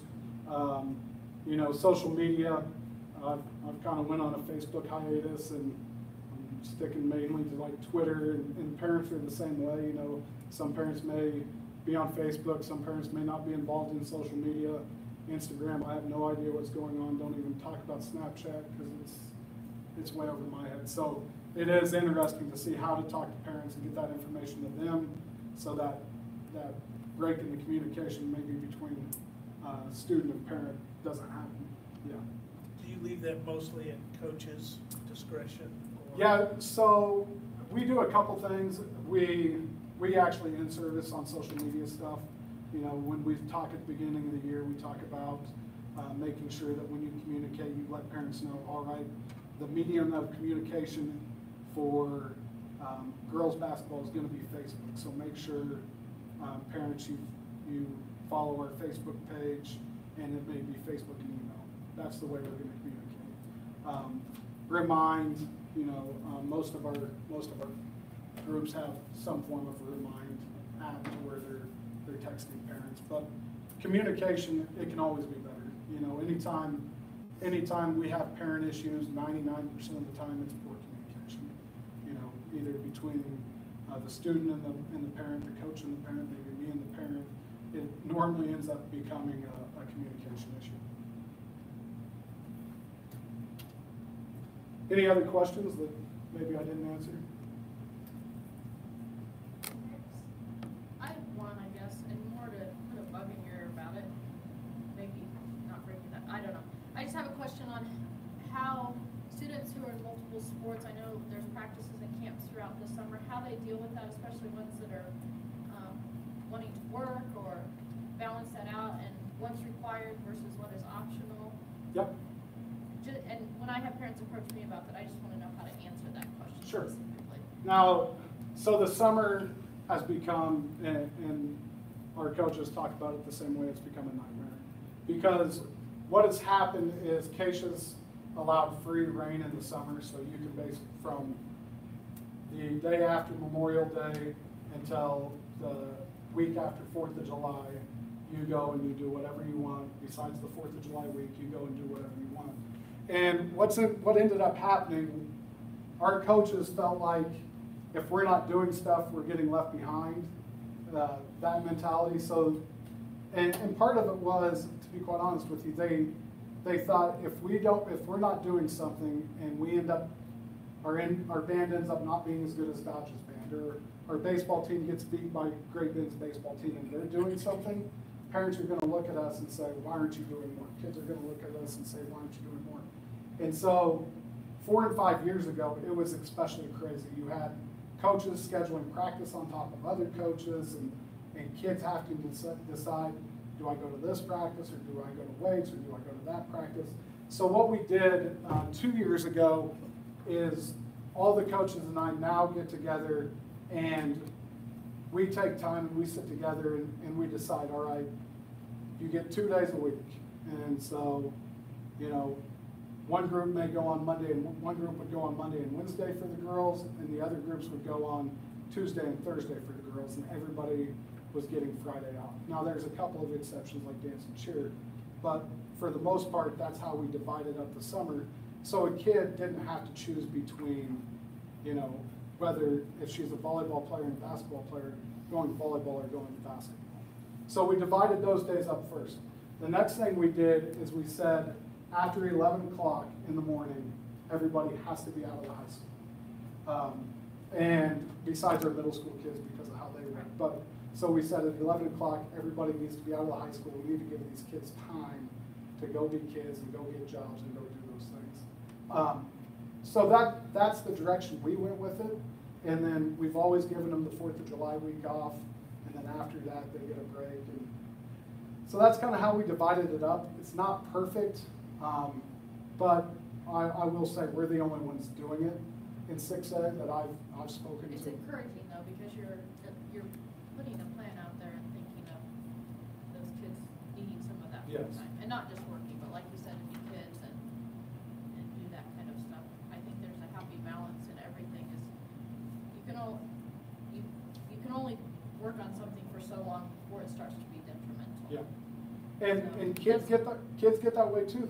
They want to keep going and going and going, and sometimes you have to, in order to keep that energy toward that activity high, you need to pull it away from them. You take it away from them.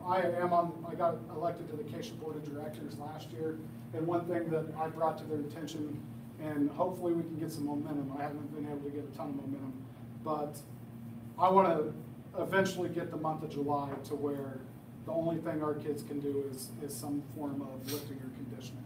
And we have to keep that going. I'm sure you guys have seen in the news with the health ramifications of kids going outside and early in the fall and when it's hot and sticky and dry. If they don't have that summer conditioning, it causes issues. So I would eventually like to be where the month of July, our coaches, the only thing they're talking to their kids for is conditioning and supplements. But that's if I can get enough momentum through Acacia. Can I ask you,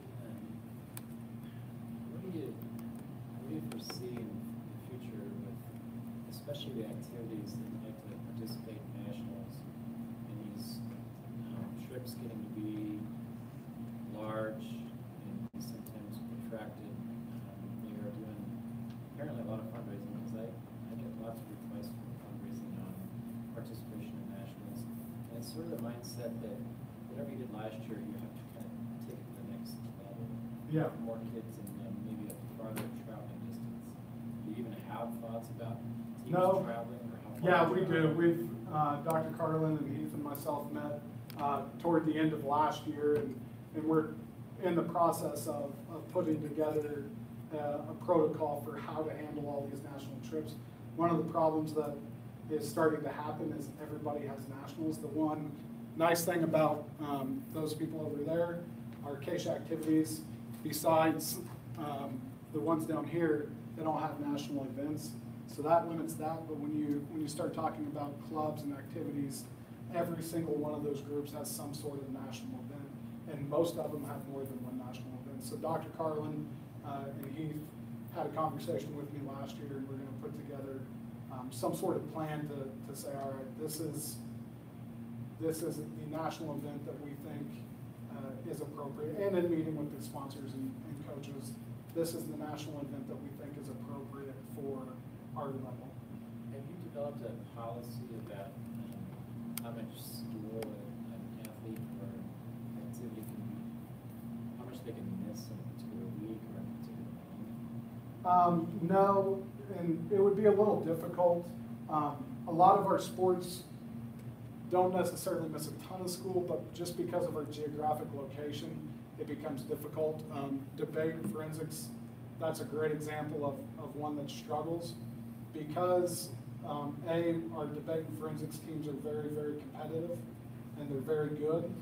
B, there becomes a problem with them getting tournaments out here, because there's no competitive tournaments in western Kansas. So when they travel, they have to travel to the Wichitas, to the Manhattans, Lawrences, because those are the only places that offer not only competitive forensics and debate, but the type of forensics and the type of debate that our kids actually do.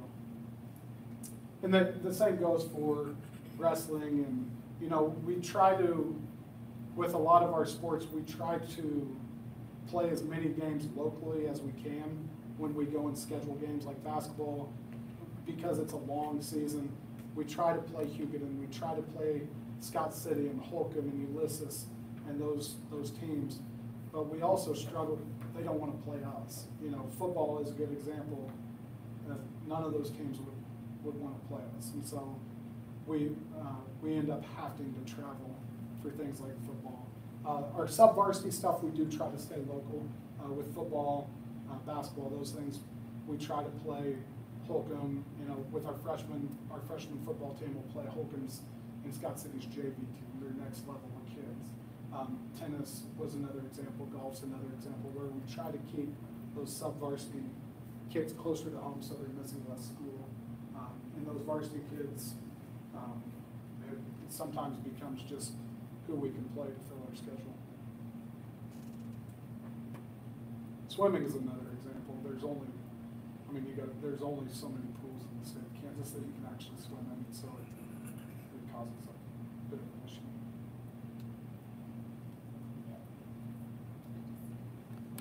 One question.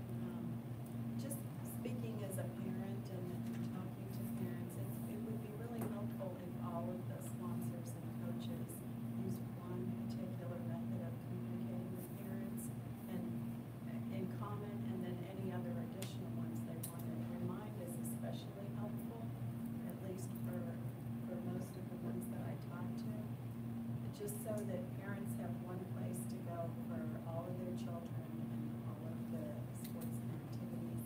The other thing is to try to get the summer schedule out to parents as early as possible, because they want to do other things too, and they're trying to deconflict it with their students' obligations to the school, but it's hard to wait for some of those things. So if the summer schedule was out, you know, by spring break or right after, would be really helpful for me. Yeah, so our fall activities, that's easy for them. The problem that ends up happening is a lot of our spring and even winter people, their camps aren't even scheduled until spring. So those camps that they may go to don't end up getting scheduled until the spring once, because they're oftentimes at some college location. Once those college seasons are over, then they finally schedule their summer camps. But it is one thing that we talked about, and we're actually going to start meeting earlier because we've heard that complaint a few times. And maybe what it ends up being is we're going to meet, you know, in December and put that calendar out, and you're just going to have to find a camp during this block of time that you go to instead of picking the one that you really wanted to go to. Right, because I think that we ask parents to support us in their academics, but a lot of these teach soft skills and teamwork, and we want parent support for that too. Yeah. So the more information we can provide, the better Yep. we'll get that. Okay, we can work on that for sure. Thank you. Thank you. Very much for your presentation. And good luck this season. It's Thank been a you. year. You're right. Hopefully we can win a Nathan Cups. Have a good night, guys.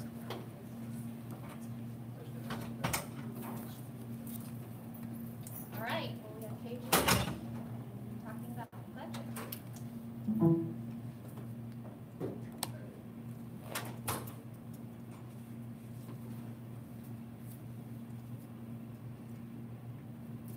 All right, so last meeting, we talked a little bit about the budget. Hopefully you've all had a chance to peruse your binders. They give you lots of fantastic information. Just as a reminder, we're going to do a quick overview of the budget presentation I did last time, just hit a few points, and then we will talk about any questions that you have. So, our general fund for last year's budget, for this year's budget is $55 million. Last year it was $52.7 million, which is an increase of $2.3 million. Primarily that increase comes from the change in state funding, the result of the recent court case. We do have a little slight decrease in student headcount, but the majority of those dollars are going to come from that increase in base state aid per pupil, as well as a small bit from special education funding that's increasing for next year. The local option budget looks pretty boring. 16.8 last year, it'll be 16.8 this year. So no change in the local option budget. And just a reminder again, when we talk about the new dollars that we are receiving, primarily from state funding, kind of what we do to look at where we want to put those dollars. Number one, we want to invest in our staff. We want to make sure we have the best possible, possibly trained teachers, we want to have the best people working with our students. Second, we want to invest in research and evidence-based programming. What programs, what tools are going to be good for our kids that actually have proven outcomes. And number three is reducing local property taxes. We talked a little bit about we will be able to reach 1 and 2. Number three, we won't be able to reach yet, primarily just because we're not back to the level of funding that we were at previously. Here's your enrollment summary. The changes in state funding, now look at the last 2 years of enrollment, and that's kind of where we start out when we look at what our funding is going to be for the current year. As you can see, we did have a decrease well over the last 3 years, but if we look back to 2016 and look the 2 years we get to look at for this budget are 17 and 18. The greater of those two numbers is actually still a decrease from 2016. So that did affect our funding for this year. The assessed valuation also played a factor in our funding for this year. We did have a decrease in assessed valuation, which didn't help us a whole lot. But because of some other changes that we have going on, the proposed budget will stay flat at 48.8 mils, and you can see that we've held that flat for the last 4 years. So a couple things that we talked about on the mill levy calculations, some things that were positively impacting us. For the next couple of years, we're going to have a decrease in bond and interest payments with a slight dip as some bond issuances go out and we're being completely paid off, and then before the new ones come on board and get completely ramped up, we do have a slight lull in our bond and interest payments that we're going to need to pay. And the increase in bond and interest state aid, we're also getting a higher percentage of state aid in the bond and interest fund this year. The negative impact factors, I probably should have added there too, just the decline in enrollment that we talked about, but then also the decrease in assessed valuation. So here we are at August 5th. We'll have a discussion and I'll answer any questions that you have. Hopefully we'll get your approval to publish, and then at the next board meeting we will have a public hearing and hopefully adopt the budget. Are there any questions about wonderful, fantastic red binders?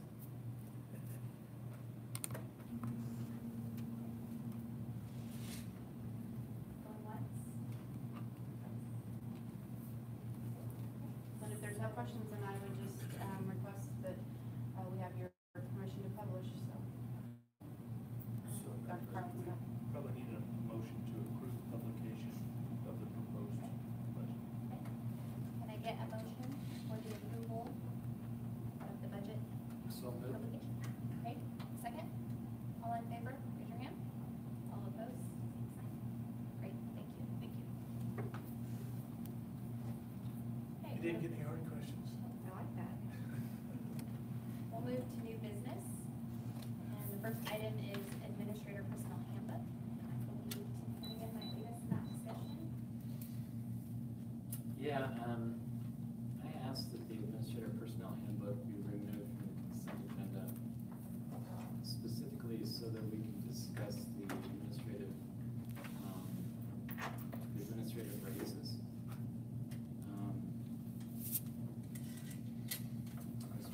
memorize the hand sign for anxiety or stress that she used. I didn't get it memorized. It's really tough to try to have a discussion about administrative pay in front of a group of such talented administrators, one of which is sitting pretty close to me.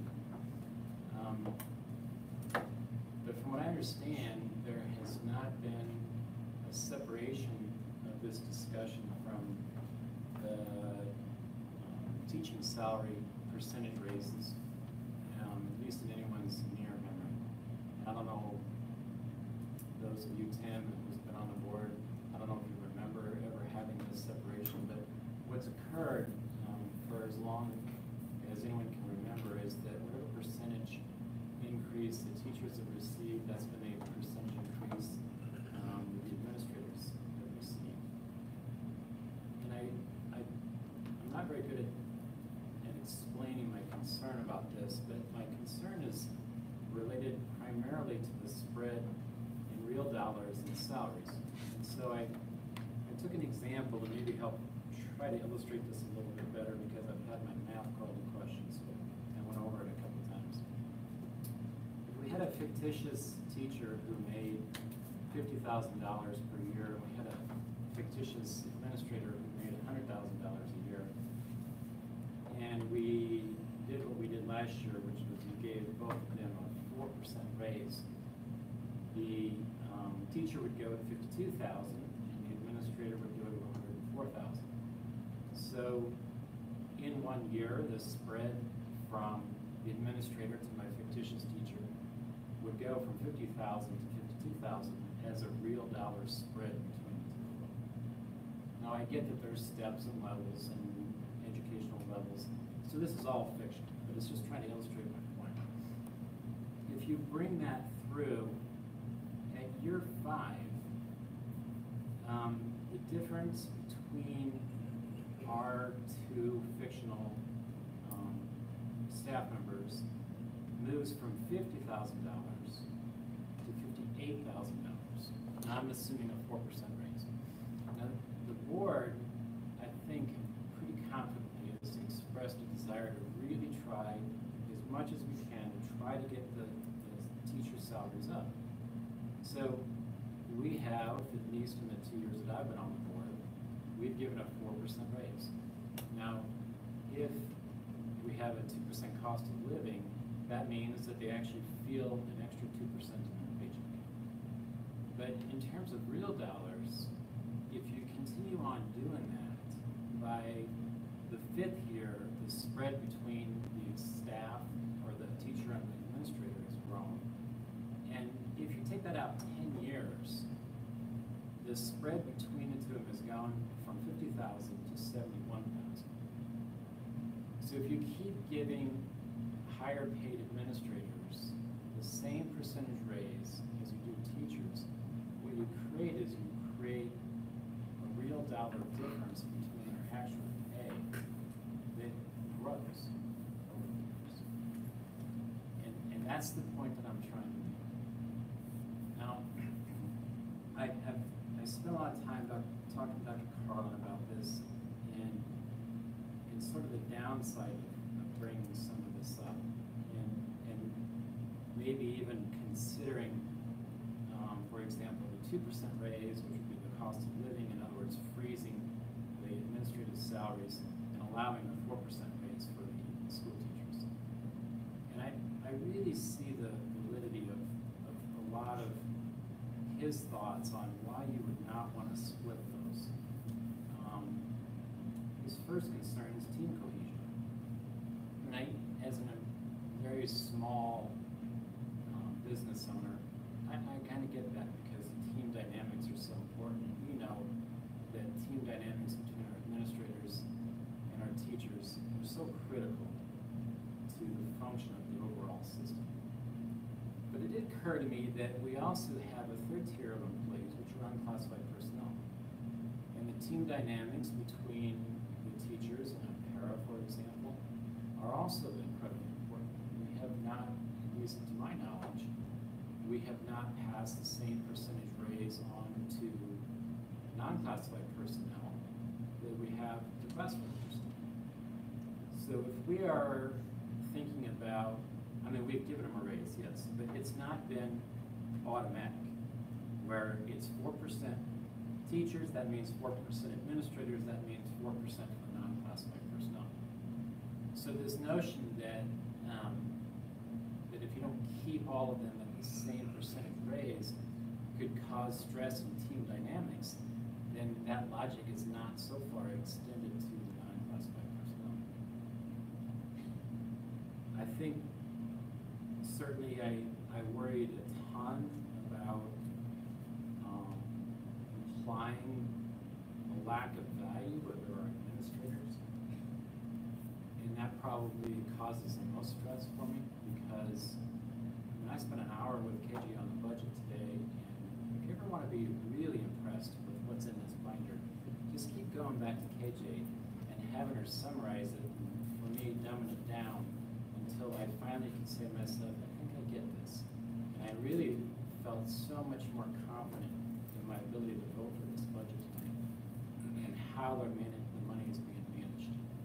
And there's always confidence when she says, we really don't have any money. But if you go and spend some time with her, you realize we really don't have any money. And how lean the budget has been, and how well she's done to build up all these things. And so that, and I could use examples for Heath. I mean, he's traveling all over the place. And I know some of the administrators personally, so to talk about their salaries or not giving them as much of a raise as been recommended is extremely stressful, because it implies that I don't have one. And that is just so not the case. There isn't anyone in this district that's getting paid what they're worth in all likelihood. But my new favorite word is, we only have so many buckets, and each bucket only has so much in it. And I've used this phrase before, it's either or. We just don't know what the or is.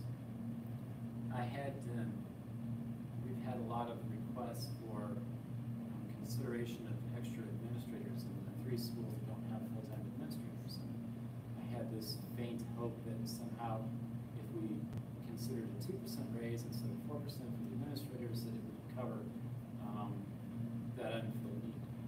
And KJ did the math for me, helped me with the math. If we did 2% instead of 4%, we would save about 67,000. So not even half, or a third of what we need if we were to add 3 administrators. It's about half, depending on which way you go. Which way you go. TOSAs or administrators, but you would need an additional approximately 50,000 if you wanted TOSAs, and an additional 75 if you wanted. So 57,000 doesn't necessarily cover this huge immediate need that we have. And that's not really my point. My point is, again, the spread in real dollars. But if you think about it secondarily, 57,000 this time, more than 57,000 next time, because of the exponential change if you keep giving the 4% across the board. And if you take the 57,000 and then you extrapolate it out 10 years, now you're at 570,000, because these salaries don't go away. These are constant overheads. Once you increase somebody's salary, it's not coming back down, and that's when we replace the administrator.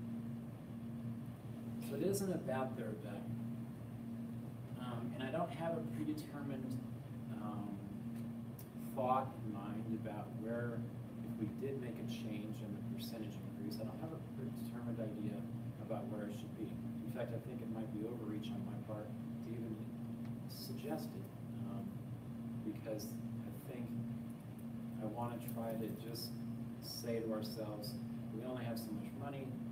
If we spend this money here, we can't spend it somewhere else, and I don't know where the other place would be.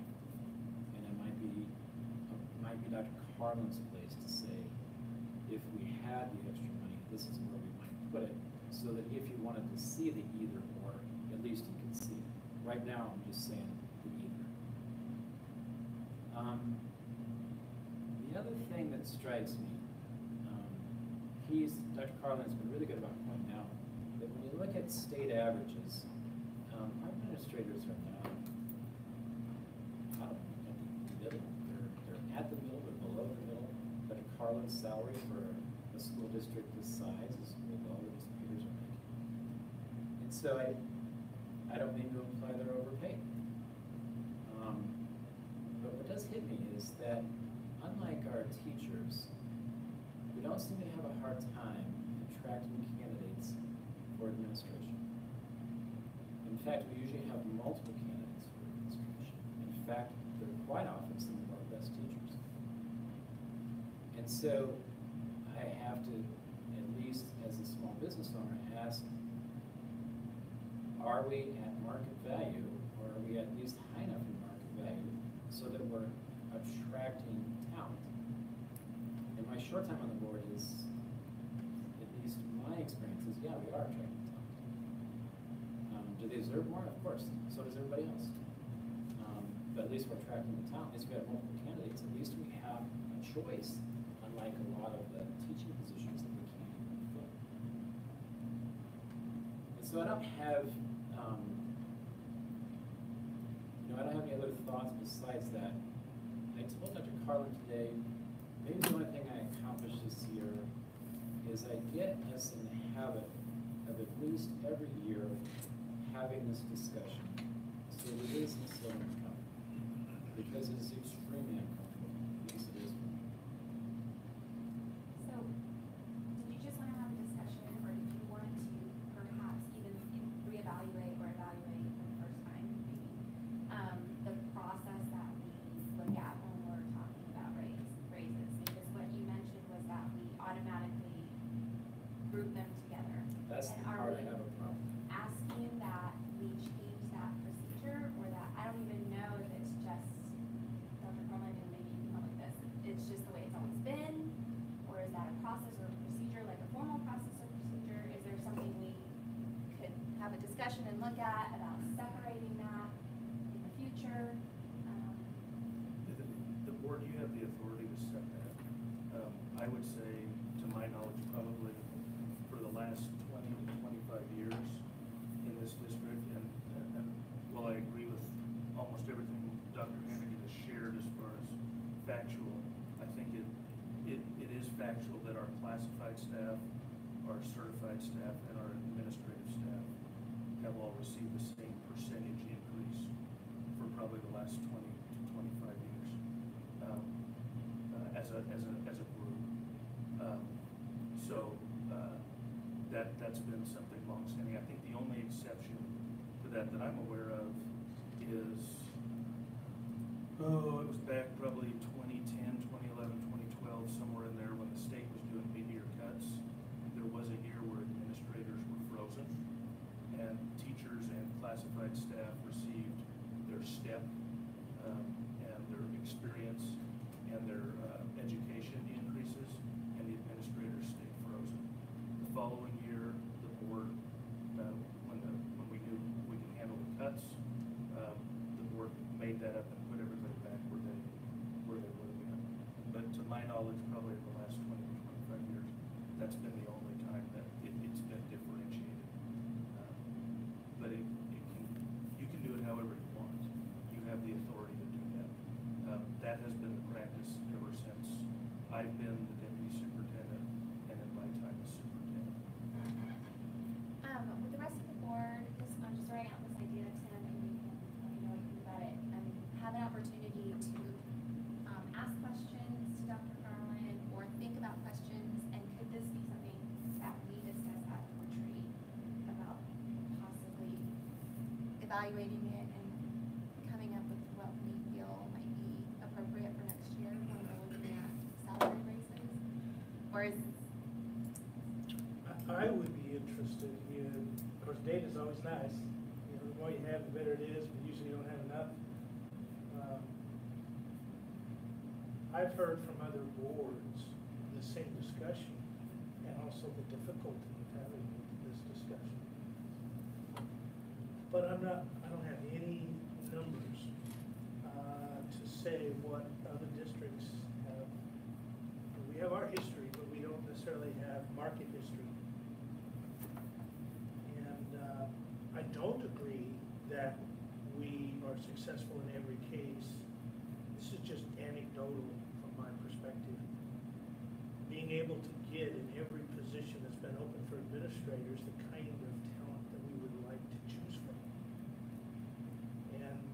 And so there's, I think, still an argument to be attentive to that reality as well. A lot of times we're able to grow from within. I think there's a cognizant plan to do that. Any organization our size, I think, should be doing that. But with that said, I think there are times when we have to choose from what comes in the door and in the time allowed. And I don't feel confident that we have always been able to choose from the kind of talent pool that we hope to. So I think we've got to be able to keep the incentives in there at some point. As a community, it's common knowledge. I mean, it's pretty basic math about this. What happens after, I think you said 10 years, the difference in pay. Just from my limited experience, I went through that one circumstance where we had some hard choices to make, and we made them more on the administrator than we did, kind of recognizing some of that history, just again from my perspective. I think it's a healthy discussion. I would be interested in some data to think about this as we move forward. I personally am not in favor of deviating from a percentage across the board this go around. I don't think we can. I don't think that's possible. So we've already approved. It would be really difficult at this point. But I think having Tim kind of put the discussion out there kind of gave us an idea of what his thoughts were, because I'm not sure everybody maybe knew what you might be presenting to the board, Tim. And that's why I'm saying, I'm like you, Mark, I would like to have more data too, and it would give the administration some time to give us some information. That's why if we feel comfortable as a board, we have a retreat coming up, and we could put that as one of our discussion topics. If that's enough time to get some data. If we're comfortable with that. Yeah, that's true, because I know the start of school is coming up, but, Well, I do know, Liberal, this past year, or this past budget, they gave the teachers an increase and nothing to the administration staff, zero. was it I zero? believe. I know it was different, I don't know if it was zero. That's what I believe it was zero Okay. and teachers got a raise, but, I mean, they're only 60 miles away, we could definitely get data from them, because I remember the discussion was if we did that morale would be down on the administration side, if we decided not to do it, but it doesn't hurt to discuss anything like that. I mean, if we could save money, and I'm okay with discussing it, I'm not saying I'm in favor of it, but it's a good discussion to have, and, visit with Liberal, and, I mean, we know their superintendent, we know their administration, and see how that all worked out. Did they lose, 10 administrators because they didn't get a raise, or did they all stay and say, we support what the board did? I don't know. So can I just get maybe like a nod approval if this is something we could do at the retreat? Is everybody, would you be interested in having a discussion at the retreat? You could just do a head or like a. I would if there's data available. Okay, would you be interested, Tim? Yeah. With data. With data? Okay, so. And I've already accomplished what I was trying to accomplish, so I'm not trying to drive anything here tonight. It just seemed like now that I had the data in front of me, administrative handbook came in front of me, I saw what's proposed, I kind of done some research, realized what's been going on for the last number of years. I've illustrated my point about how the spread can grow. And now we love more data. I think it was brought up when we were talking about session, so I think that's that. Sounds good. Just wanted to mention that in talking with a lot of other districts in Western Kansas, administrators are in short supply. We're very fortunate to be able to try to mentor staff who are interested in furthering their career by going into administration, and to be able to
research is very clear about how important a classroom teacher is in the success of a child.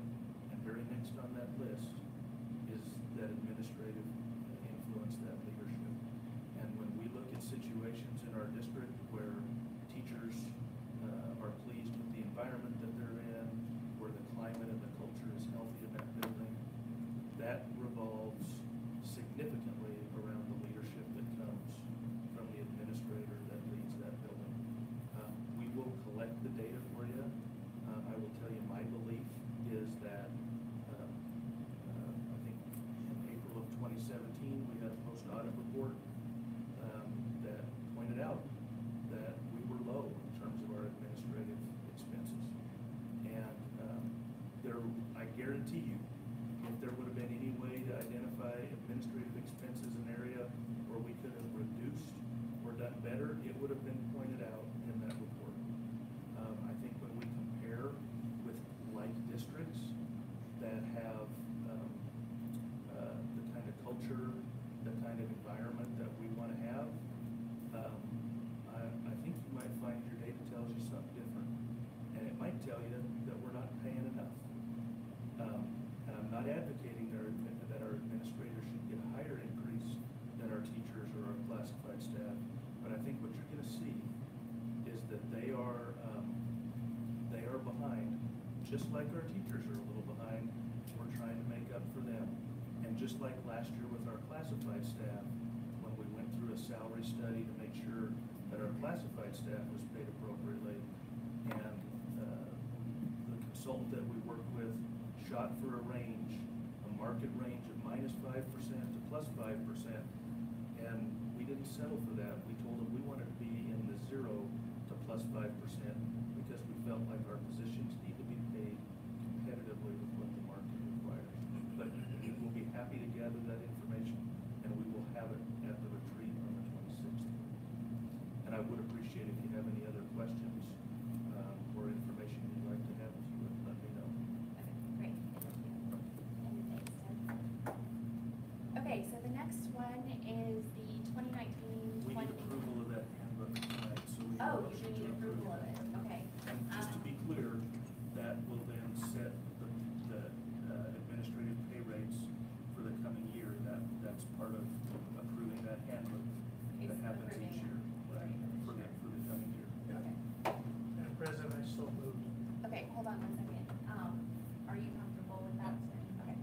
So, thank you, Mark. Sorry, I just wanted to make sure we're done with discussion with that. Okay, so we have a motion to approve the administrative personnel handbook. Can I have a second? Okay, all those in favor, raise your hand. All those opposed, same sign. Okay, thank you. So then we'll come to the Board of Education potential meeting locations, and I actually asked for this to be put on the agenda. I think it's come up at various times if we should have meetings in our schools.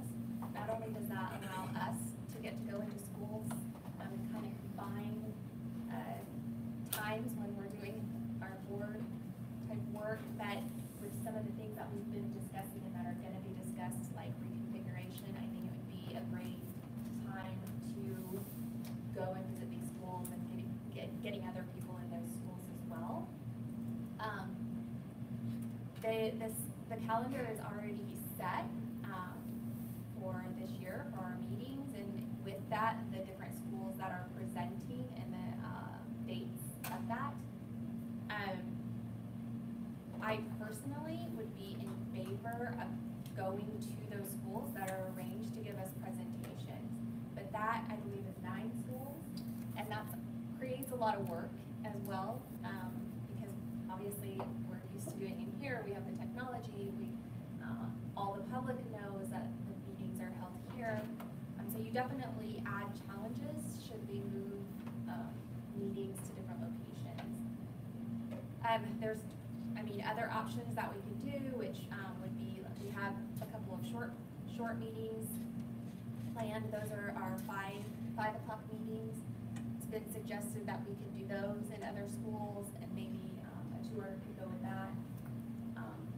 There's actually various possibilities, but I wanted to have a little bit of more discussion about your thoughts. I think we don't have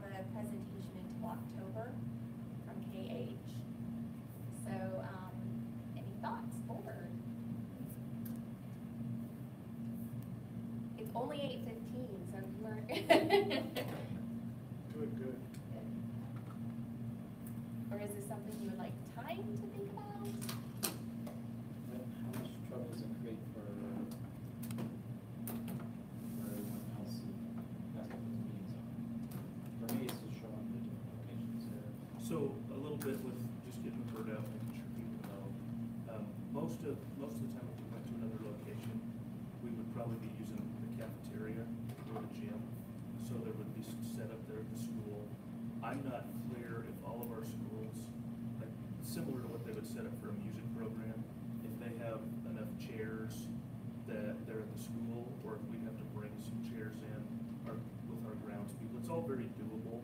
It's just gonna be some setup, and then that would all have to be cleaned up that night because that space would be used the next morning when kids arrive for breakfast and back to school. You know, it's probably manageable. Technology, we would probably have to do some AV technology setup. There could be some acoustic issues depending on the size. You know, and like in most of those gyms, like at Alta Brown, in the morning when they do morning assembly, they have a PA system they use to talk to the kids. Well, we're probably not going to need 300 chairs set up, so. But potentially, if the acoustics are bad enough, we could be looking at having to do something with the PA system that we don't have to do in a relatively small room. So, very doable. My only suggestion would be if maybe we start on a little bit of a smaller scale, so we can kind of find out what are some of the challenges we're going to hit. Laura did ask me to convey the suggestion about the. It was actually her suggestion on the payables meetings.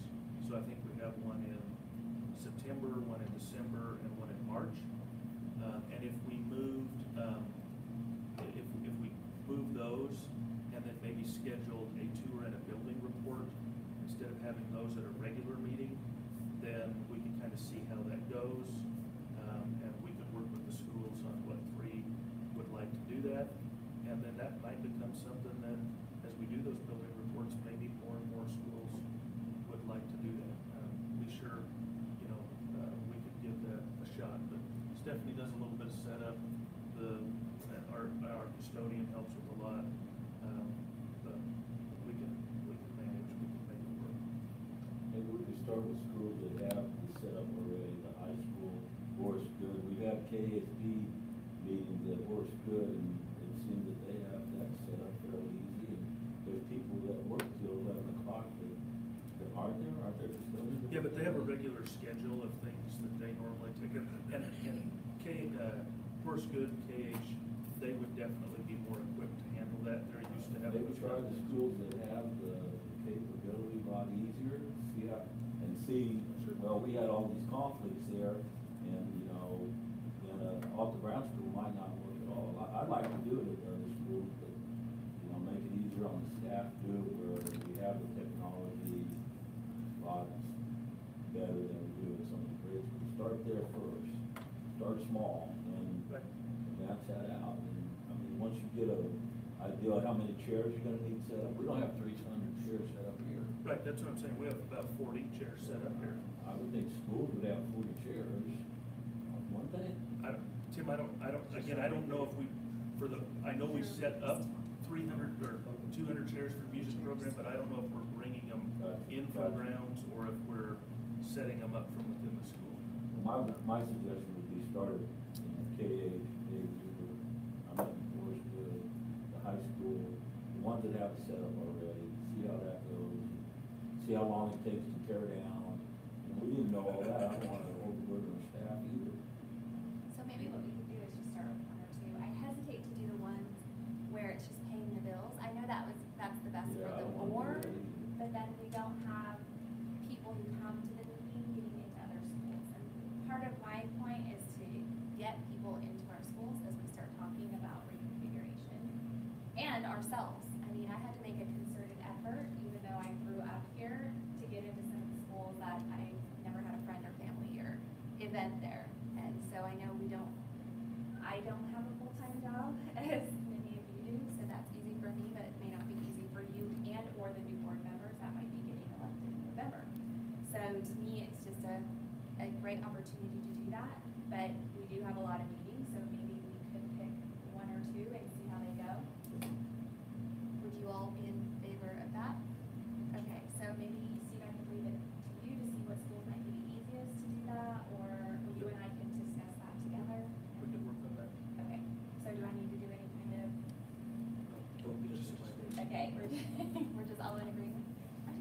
that ties in real well with civic engagement. So it'd be really nice if we had parents or perhaps students who came to those meetings because they were a little easier to get to. So, how that would work, but the timing is what it is.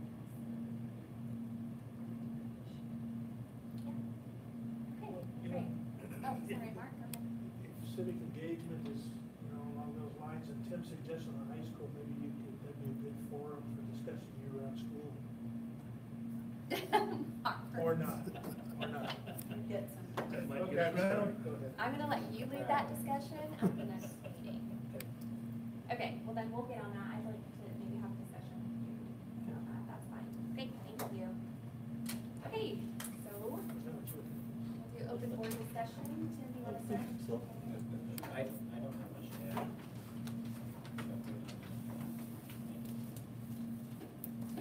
Jennifer? I don't have anything. I did notice that, kind of had to get back in here, we have a lot of open houses this week.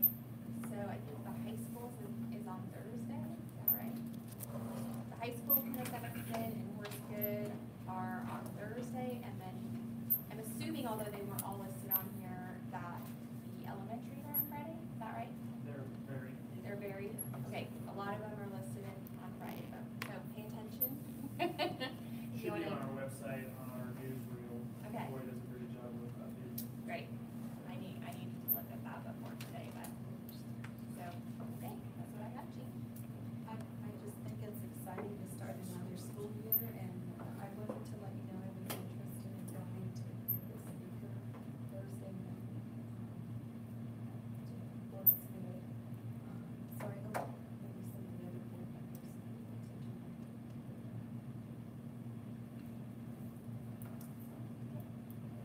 Tim? Thanks for making it. Mark? I don't have anything to say. Okay, well then with that, the next board meeting will take place on Monday, August 19th, 2019 at 6 p.m. in the board meeting room at the Educational Support Center. And I will take a motion to adjourn. Putting the next meeting in our calendar. We're just so second? Forget. Second? Anybody? Second. Thank you. All right, all those in favor, raise your hand. All opposed? Thank you. That's a long time. Here, I'll forget when the next meeting is. Okay, we're done.